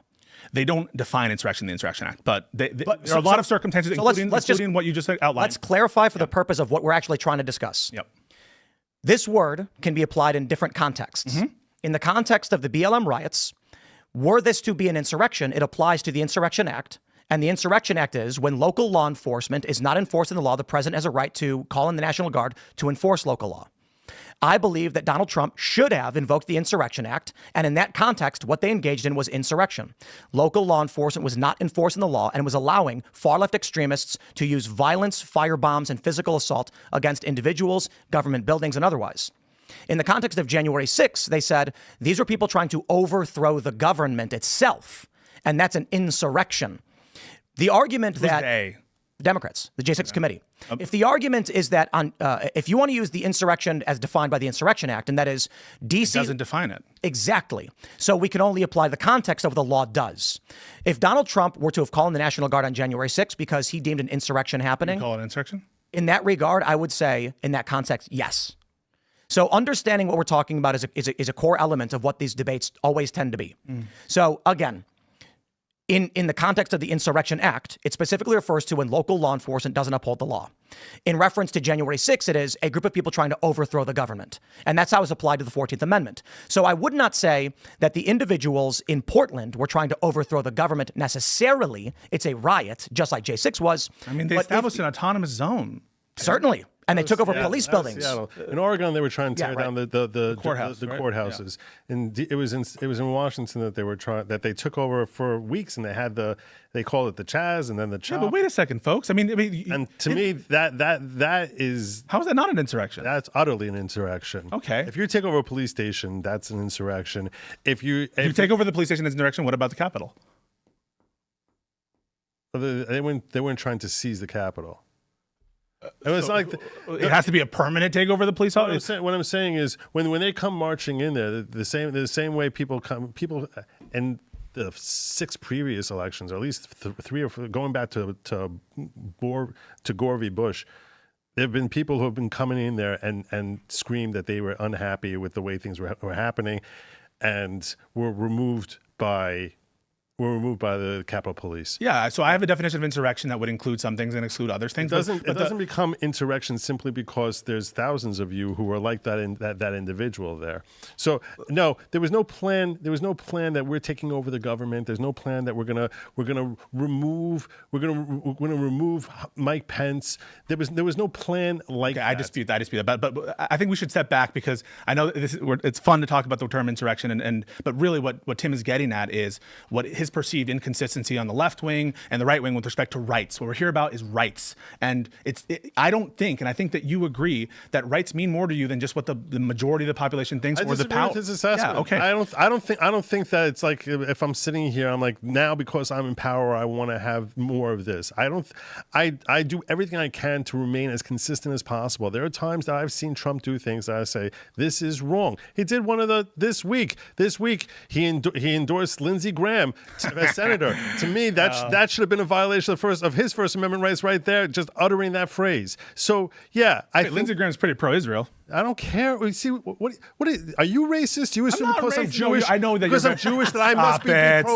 pro-Israel. Oh, now you guys when have are you sensitive. heard me express that? No. Why would you assume? You say you're very pro-Israel. I know. It's a public Actually, position. what I'm saying is you're just coming out there and saying because someone is pro-Israel, that means I like didn't say Lindsey that Graham. because some. Oh no.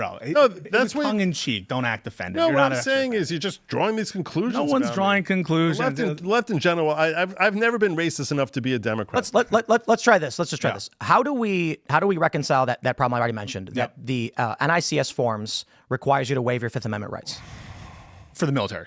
No. Oh. This is anyone in the United States who wants to buy a gun must waive their Fifth Amendment rights in order to exercise their second. Yeah, so what the court tells us to look at, because I'm going to take the Supreme Court and their precedent, it says you look at the time of the founding and the enactment of the Second Amendment, what were the kinds of regulations that were in place there that the framers would have considered part of their Second Amendment rights. No one thinks that these rights are absolute in all circumstances. For example, no one thinks that the Second Amendment prevents us from having laws that prevent access to felons, or prevent laws that prevent access of guns to the mentally incompetent. These are, well established. I disagree. I think they protect that. So you think that felons and mentally incompetent people have a right to possess weapons? Under the Second Amendment, yes.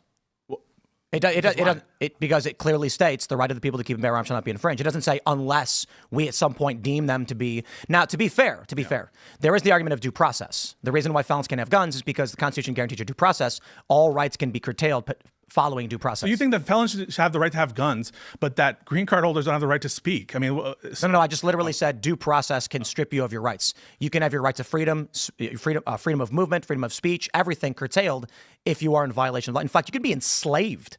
13th Amendment explicitly allows you to be a slave if you jaywalk. I'm not kidding. I know. Yeah, pull it up.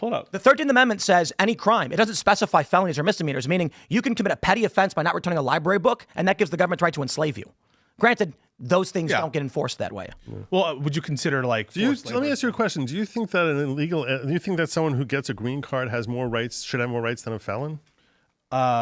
Depends on which. Because I actually think that's such an immoral position. To me, I look at it as someone coming from the right, and I say to myself, look, the same way I have someone in my house, and if someone's in my house and I invite them into my house, there's an expectation they're gonna comport themselves with a certain level of conduct. I came in here before and I said, what is accepted protocol during the show here? Because I'm a visitor here in Tim Pool's studio. If I'm Tim Pool's kid, there's a different standard where even if I violate that, if I violate it here, he's gonna throw me out of here. And as you would agree, is his right. Let me give you. If I'm his kid, though, in that case, Let me give you what you if want. his kid is now grows up and is 14 years, is 12 years old, 10 years old, and he says, I'm gonna no longer support you any longer, we would say that is something that could be criminal. Let me give you what you want. I do agree. American citizens have more rights than green card Well, holders. I do agree with that. Well, thank and, God and we I got want to be, that. but I want to be specific. Even felons. Even felons, they're not coextensive, right? So I think felons have some rights that green card holders don't have, and I think green card holders have some rights that felons don't have. For example, felons don't necessarily have free speech rights to go and protest and stuff, right? So just to be clear, I think they're not overlapping. But these are ways in which, importantly and critically, green card holders and aliens have different rights. For example, you can't exile a U.S. citizen if they commit a crime. You can exile. You should be able to. You think that you should be able to exile American citizens out of the country? I would prefer it instead of capital punishment. I think capital punishment is worse than exile. I don't trust the state to kill people. The example I like to give to conservatives who tend to be pro-death penalty is imagine Kamala Harris pointing at someone saying, trust me, that guy should die. They would never believe it. I would prefer it if when it came to capital offenses, we just said, we're going to put you on a boat and kick you Why not off. just be against both? Why can't you can be against both? What do you do with these people then? Keep them in prison. And Who's paying for it? I guess we are. So you're asking people who want to kill. So here's me looking at a group of people and they say, that person, child, they should die. And I say, no. We don't trust the state. I'm glad you say that, but I don't like that person. I think what they did is evil beyond belief. And if we were to Let's catch, unleash him on the world. let's throw them to other countries. yeah, well, to other countries. My point is, wait. Do you want to release like into Cuba?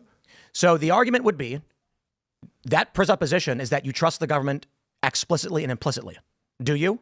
I don't trust the government. So if Donald Trump came to you and said Mahmoud Khalil is a and a would you say, okay, Trump, you're right? I'd say prove it. Exactly. Yeah. And now what if he said, we have circumstantial evidence that I believe proves it beyond a reasonable doubt, but nothing definitive, no video, but enough to where a jury of Americans say, we believe it, he should be killed. Wait, no, proof beyond a reasonable doubt we have? Yes. Then put it in front of a jury and it'll be a conviction. Okay, so my point is, I don't believe the state should be able to murder people. Agreed. There are with certain exceptions. That is, a police officer literally watching someone about to murder a child uses force Yeah, but to stop. that's self-defense and that's imminent. The issue I take largely is, in many circumstances, we see that, I don't want to get into a death penalty debate, but here But we why go. do you want to send rapists to other countries? Because they're not rapists. The issue That's the is, example you gave. because I'm trying to choose the most evil thing imaginable, but the what you're putting there is, you trust the government implicitly when they I accuse someone don't, of a crime. but I also don't want In them which to send case? rapists to Cuba. Neither do I. So then why do you want to send exile, a bunch of hardened criminals to other countries? Because you're assuming they're hardened criminals, and that's not my point. Oh. And I'm not saying to other countries. I mean, what country would Where would you exile them? island. Antarctica? Yeah. let me ask you a question. Are you for the death penalty? No. So you would ask other people to pay the bill for rapists? Yes. And what if they say, we refuse to do that, we're going to kill them? I would say you can't. What if they outvote you and they do it anyway? I guess they would outvote me and they would kill him.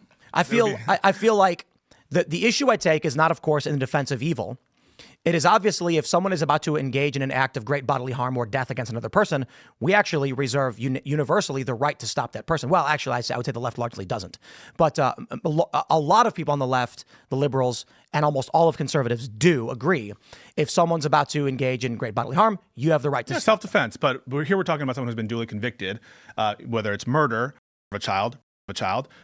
I don't want to throw them in. I don't want to exile them and make them so they're free. Put them in a. But then that's like the death penalty. Do they not have any food there? Or Nope. do they have servants there? I guess none. So you're killing them by banishing them to a place where there's no. Maybe. Okay, then you're in favor of the death penalty, just favor of death penalty by starvation and exposure. Maybe. No, you're not. You're not in favor. No. I'm saying maybe they'll die. Yeah, maybe. Okay, but should we be... Okay, so maybe they'll die. I can't believe I got the liberal arguing for the death penalty. No, wait. I'm against both exile. I'm against both exile, and I'm against a U.S. citizen, and I'm against. Well, fair point. I'll concede you this. Exile is much more difficult in today's day and age because there's national boundaries everywhere. Yeah.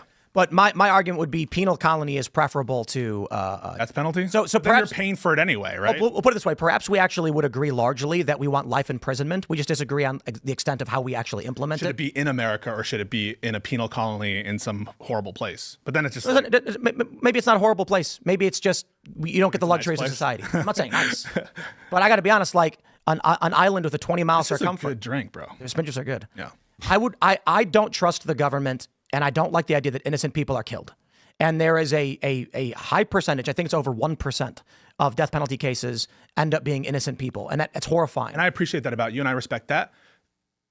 I want to move to one issue then. If you care about due process and you care about the innocent being faced with consequences they don't deserve, can't you condemn the Alien Enemies Act deportations where these guys, they're not even given a hearing. They're just being thrown into a slave colony in El Salvador. How can you say that you're okay? You want to make sure that we have this robust process where some of these people are claiming they're trying to flee Tren de Aragua. That's bad. So the issue I see largely is you and I completely disagree as to the constitutionality of the arrest of Jenna Ellis. Okay, but Right? Is that irreconcilable on every single issue? Can't we have common ground on this? This is the easiest and one example I can cite, though there are many others, in which I feel the establishment state, which includes neocons, although the neocons have now joined the Democratic Party, have waged war on the American people for the purpose of power. They are violating the Constitution. They do it every single day. Donald Trump is responding with commensurate force against forces that were enacted against him and his movement. Against some people who could be innocent.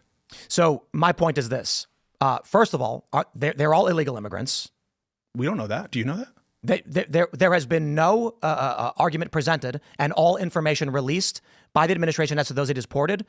We don't have a full accounting of everyone on there. The government admitted in its oral argument. And I agree with you on that. Yeah. And I've since this started agreed Trump needs to release a list of every person he's deporting to prove to the public these are non-citizens. But even illegal immigrants under the INA have rights even to expedited removal procedures. One thing that Trump is doing that Joe Biden didn't do is he extended expedited removal to its maximal scope. Agreed. Yeah. But here's my point. Joe Biden created, and so did Obama, paths to legality in the United States that some would argue are extra legal, notably DACA. So that's not a congressionally approved action. That was an executive order. True. So the view on the right would be during the Obama administration and during the Biden administration, they created special provisions that seemingly violate the moral foundation of this country and our laws to bring in as many immigrants as possible. Claiming that everybody who came here was an asylee is an affront to reality in that many of these people, some of them came from Africa. Certainly you can want to flee Africa, but Brazil is awesome. And Mexico is awesome. But asylee status is based on whether you're persecuted, and you can be persecuted in Brazil. You can be persecuted in Africa. Exactly. But if you're from Africa and you come to Brazil where you're no longer persecuted, and then you have to go through every single country, and in none of those countries do you stop. Or more importantly, when the caravans were passing through Mexico, and Mexico offered all of them asylum, and they all said no, that is an affront to the goodwill of the American people. It's also it's not compliant with asylee law, where you have to stop at the first safe harbor states, and so they no longer are asylee when they get here. But real quick, my point is that you asked me about Donald Trump's deportation of Tren de Aragua and Alleged. My argument is we need transparency on the issue. So long as the Trump administration does, that's my biggest criticism. My criticism of Mahmoud Khalil and the other protesters is saying they align with Hamas for having opinions that are critical of Israel is ridiculous. Just because you don't like what Israel's doing doesn't mean you support Hamas. That being said, if he did support Hamas, you can argue that, but still. Wait, so if he didn't support Hamas, you would be against his deportation? Clarify, what do you mean? So if he didn't support Hamas, and by your lights, he just supported Hamas. I don't know that he supported Hamas. No, right. So assume that he didn't support Hamas under your lights, whatever that is. I'm in favor of deportation because what I'm saying of Donald Trump is he's using commensurate force in deportation that Biden and Obama used for importation. No, but this is green card holder. So green card holder, where you said there is a difference between Hamas support and Palestinian support. So in the situation in which Mahmoud Don't care. Deport him. He's not a legal green card holder. Let me say it one more time. Obama and Biden used special provisions, executive order, and outright violations of the law to bring in millions of people. And Donald Trump isn't even going that far in the deportations. There are questions and criticisms of the Tren de Aragua deportations. There's judges' hearings over these things. I will say it right now, I demand transparency from the Trump administration. I do not accept blanket, trust us, we just did it. But hey, they're in court saying we don't even need to tell the court. They're saying we don't even need Secrecy. to tell. Right, but they wouldn't need to tell an Administrative Procedure Act. Are you talking about in the Alien Enemies? No. Well, that's an APA claim. The one in the DC Circuit system. They're saying in court we don't have to even tell you when the flights took off, even though they're parading, they're tweeting. Marco Rubio is retweeting this. Oops. And so let's just call that commensurate. So what's good for the goose, good for the gander. No, it's all bad. It's all bad. No, it's it's not good for the goose, good for the gander. It's remedying the problem that they illegally made. That's the point Tim is making. People could be innocent. Indeed. And the problem is Obama and Biden's fault that we are in a conflict situation with seemingly no resolution that will satisfy anybody. Why don't you pass a law then? Republicans control Congress. I agree. If you want to rescind asylee status or say that we have no procedures or whatever, pass a law. It's very clear under established Supreme Court precedent they have no right to be here. I say the same thing to what Obama and Biden did. Why instead of opening the southern border and saying just claim you're an asylum seeker and we'll let it go? You know what I got a problem with? Donald Trump deporting alleged Tren de Aragua. I am still sitting here being like, I want transparency on this issue, and I will tell them to their faces when I see them, and I will say it, give the public a list and prove it, because we want to believe you're doing something that's right, but as long as you pretend it's going to be in secret and you refuse to tell us who's actually being deported, we have problems here. They've released partial lists, you're correct. But when the news report comes out about a barber or this runner being deported because of criminals, do not care. Do not exploit the goodwill of this country. Do not lie to our faces that you need asylum when you're coming here for economic status. But more importantly, I would prefer it didn't happen. I don't want to see a gay barber in an El Salvadoran He might have been persecuted. Gay people are persecuted. Indeed, in the and he could have stayed in Mexico. Mexico's awesome. Yeah, but that's a substantive claim because there could be reasons why it doesn't count as a safe country under the law. But even if it does, and even if, because that would be an argument that says his asylum claim is loser. I don't care. Even if his asylum claim is a loser, doesn't he have a right under your very same framework that says that you want to protect people who are, improperly accused, you want to protect even people who do from the death penalty? No. From the death penalty. No. You are absolutely misunderstanding. No, from the death penalty, sorry. The death penalty is that evil people get what's coming to them, but the state can be included among evil people. It is not that I want to protect those people. It's that I am concerned the innocent will die because the state wants innocent people to die. Right, and in order to protect the innocent, you're protecting bad people. Right. As Benjamin Franklin and Blackstone said, it is better that the guilty go free than the innocent suffer. Well, there you go. So you are not innocent when you illegally enter this country. But this guy's not alleged to have illegally entered the country. Yes, he is. He's alleged to have presented himself at a border for inspection and admission and claimed asylum. That's exploitation. What do you mean exploitation? Joe Biden opened the border to tens of millions of people and just said, asylees. We know they're not. He opened the border. Okay, indeed. Well, you take a look at these two administrations, how different they are. Yeah. Within a month of Trump getting in, border crossings dropped to a few thousand. They've got MRAPs and tanks now patrolling the border. No one's coming across anymore. What happened to all the asylum seekers? They don't need asylum anymore now that Trump's saying you got to go through the port legally.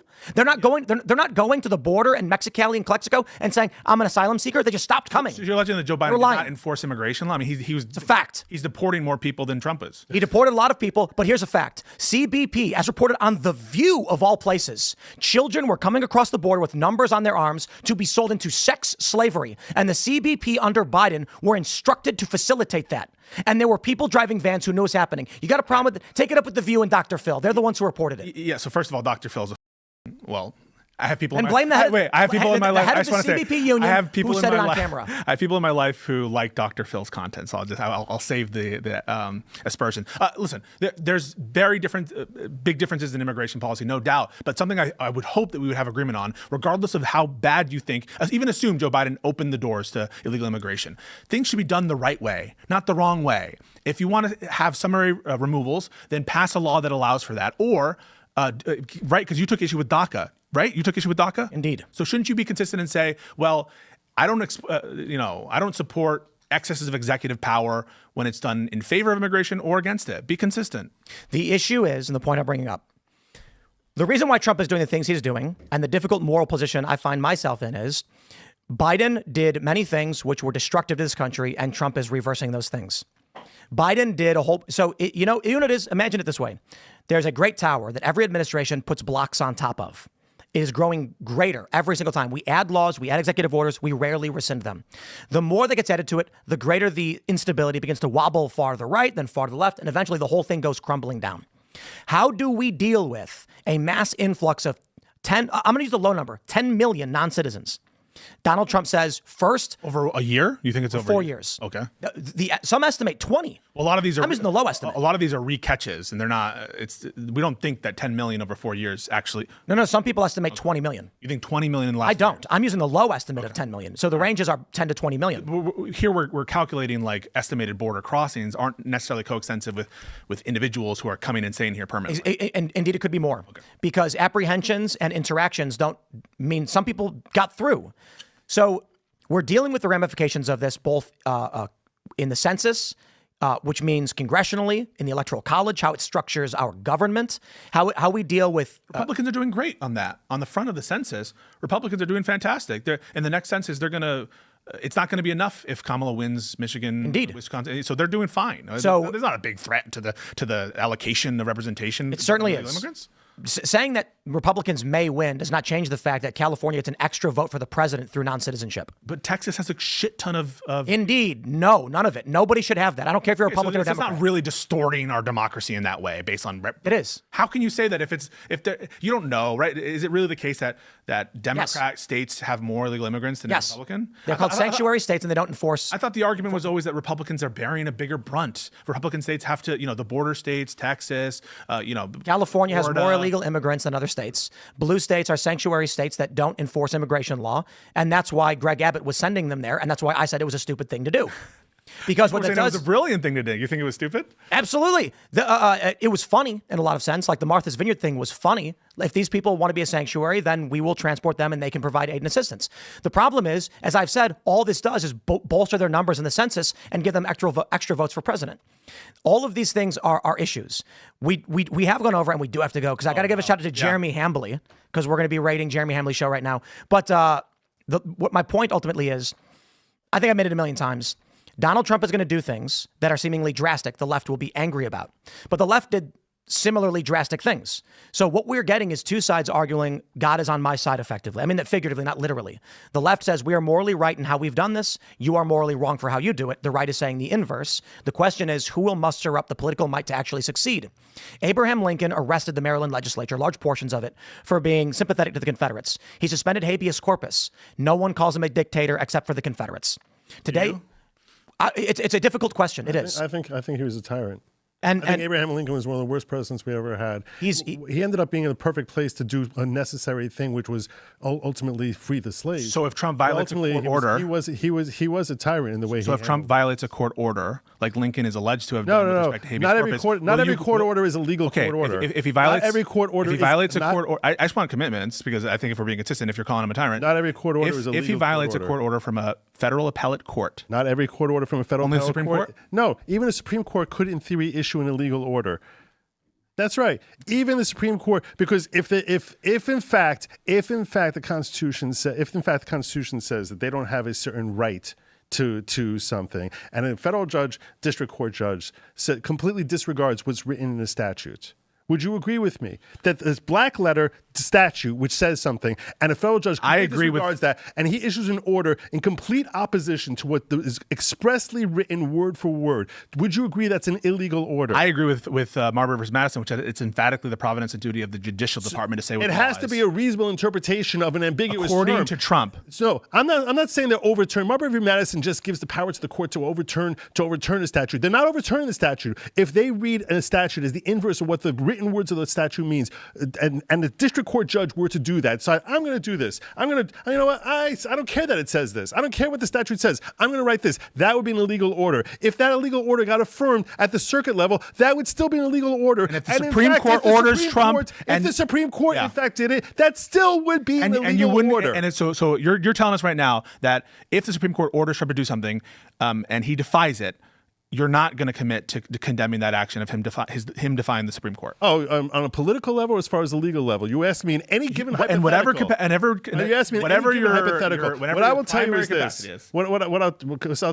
I'll tell you this. As far as on a political level, I think that it's probably very foolish for him to disregard that. I think that. Would you condemn him? Would I condemn him? You can't give me a hypothetical order. Okay. I can't do that. It really depends on the scenario. There are many scenarios where I could see condemning Trump. I have condemned him in certain scenarios where I thought what he's doing was politically wrong or was unethical or illegal. I don't have a problem condemning him. I think that he happens to done phenomenal work as our president. He is exceptional president. He's a degenerate. You can try and label him whatever you want. Lawless he is person. the most efficient And, president who's in the first 100 days of this presidency. We're only 75 days in, and he's been exceptional. But I still can condemn him if he makes a mistake. The same way I made a joke about Lindsey Graham. I'll condemn him if he does something wrong. Not I feel like you're in the room right now. I just want to say, because you called Trump a degenerate. When you look at Donald Trump, he's had multiple wives. He's had different children from different wives. Not for that. But the personal stuff is whatever. But it's for his violence on the Constitution, and the rule of law, and authoritarianism. That's why he's. Oh, okay. I mean, I feel like it's a bit of a stretch to use the word degenerate. I don't mind if you want to criticize him for your view on that. Degenerating the Constitution and the rule of law in the country. I was going to say, like, if Trump's absolutely not. Yeah. This constitutional crisis we have right now is 100% the exclusive fault of the judiciary. When the judiciary steps out of its bounds and says, "Hey, I'm going to start implementing national policy on this thing over here because you know what? I'm some judge from Rhode Island, but there's a national order, there's a universal order which is affecting the entire country, and even though it's really only affecting 1% of the national population here in my domain, I'm going to be impacting this executive order that's nationwide throughout the country." If you think that is something that should be empowered to district court judges, and that's something that's completely legal, what has Trump done? Has he said, you know what, you wrote your stupid decision, you go enforce Essentially, it? yes. No, he had no. Instead of doing that, he very artfully gave deference to the court by saying, you know what, I'm going to not tell you how stupid you are, how illegal your order is, and how ridiculous and asinine you are that you think that you're the president of the United States and there's 3,700 other district judges who are all president and have executive power.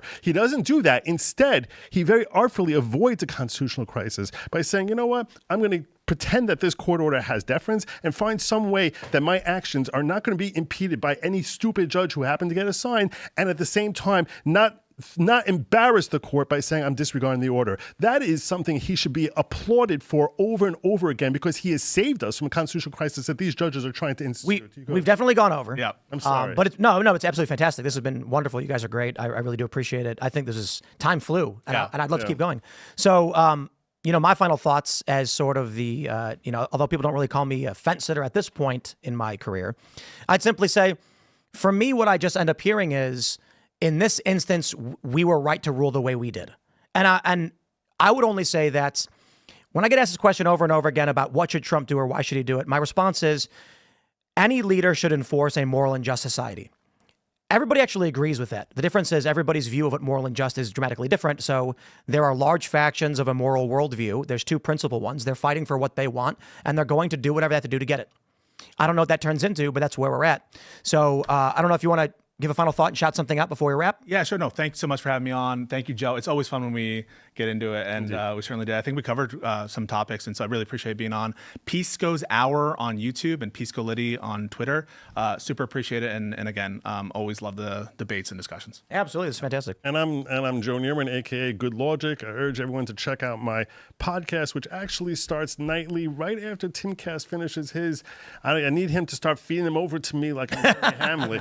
So. But and if you enjoy this conversation, I cover law, I cover politics. I try and make it enjoyable while at the same time really looking at things from philosophical perspectives to right and wrong. So that's GoodLawgic, LAWGIC, and on Twitter I'm @TheFollowingPro. Thank you so much for having me. It was a great conversation. I really enjoyed talking to both of you. Yeah, this is wonderful. For everybody else, go check out Jeremy Hambley. He's live now, rumble.com. We got the link in the chat. Thanks for hanging out. We'll see you all tonight at 8 p.m. at Timcast IRL.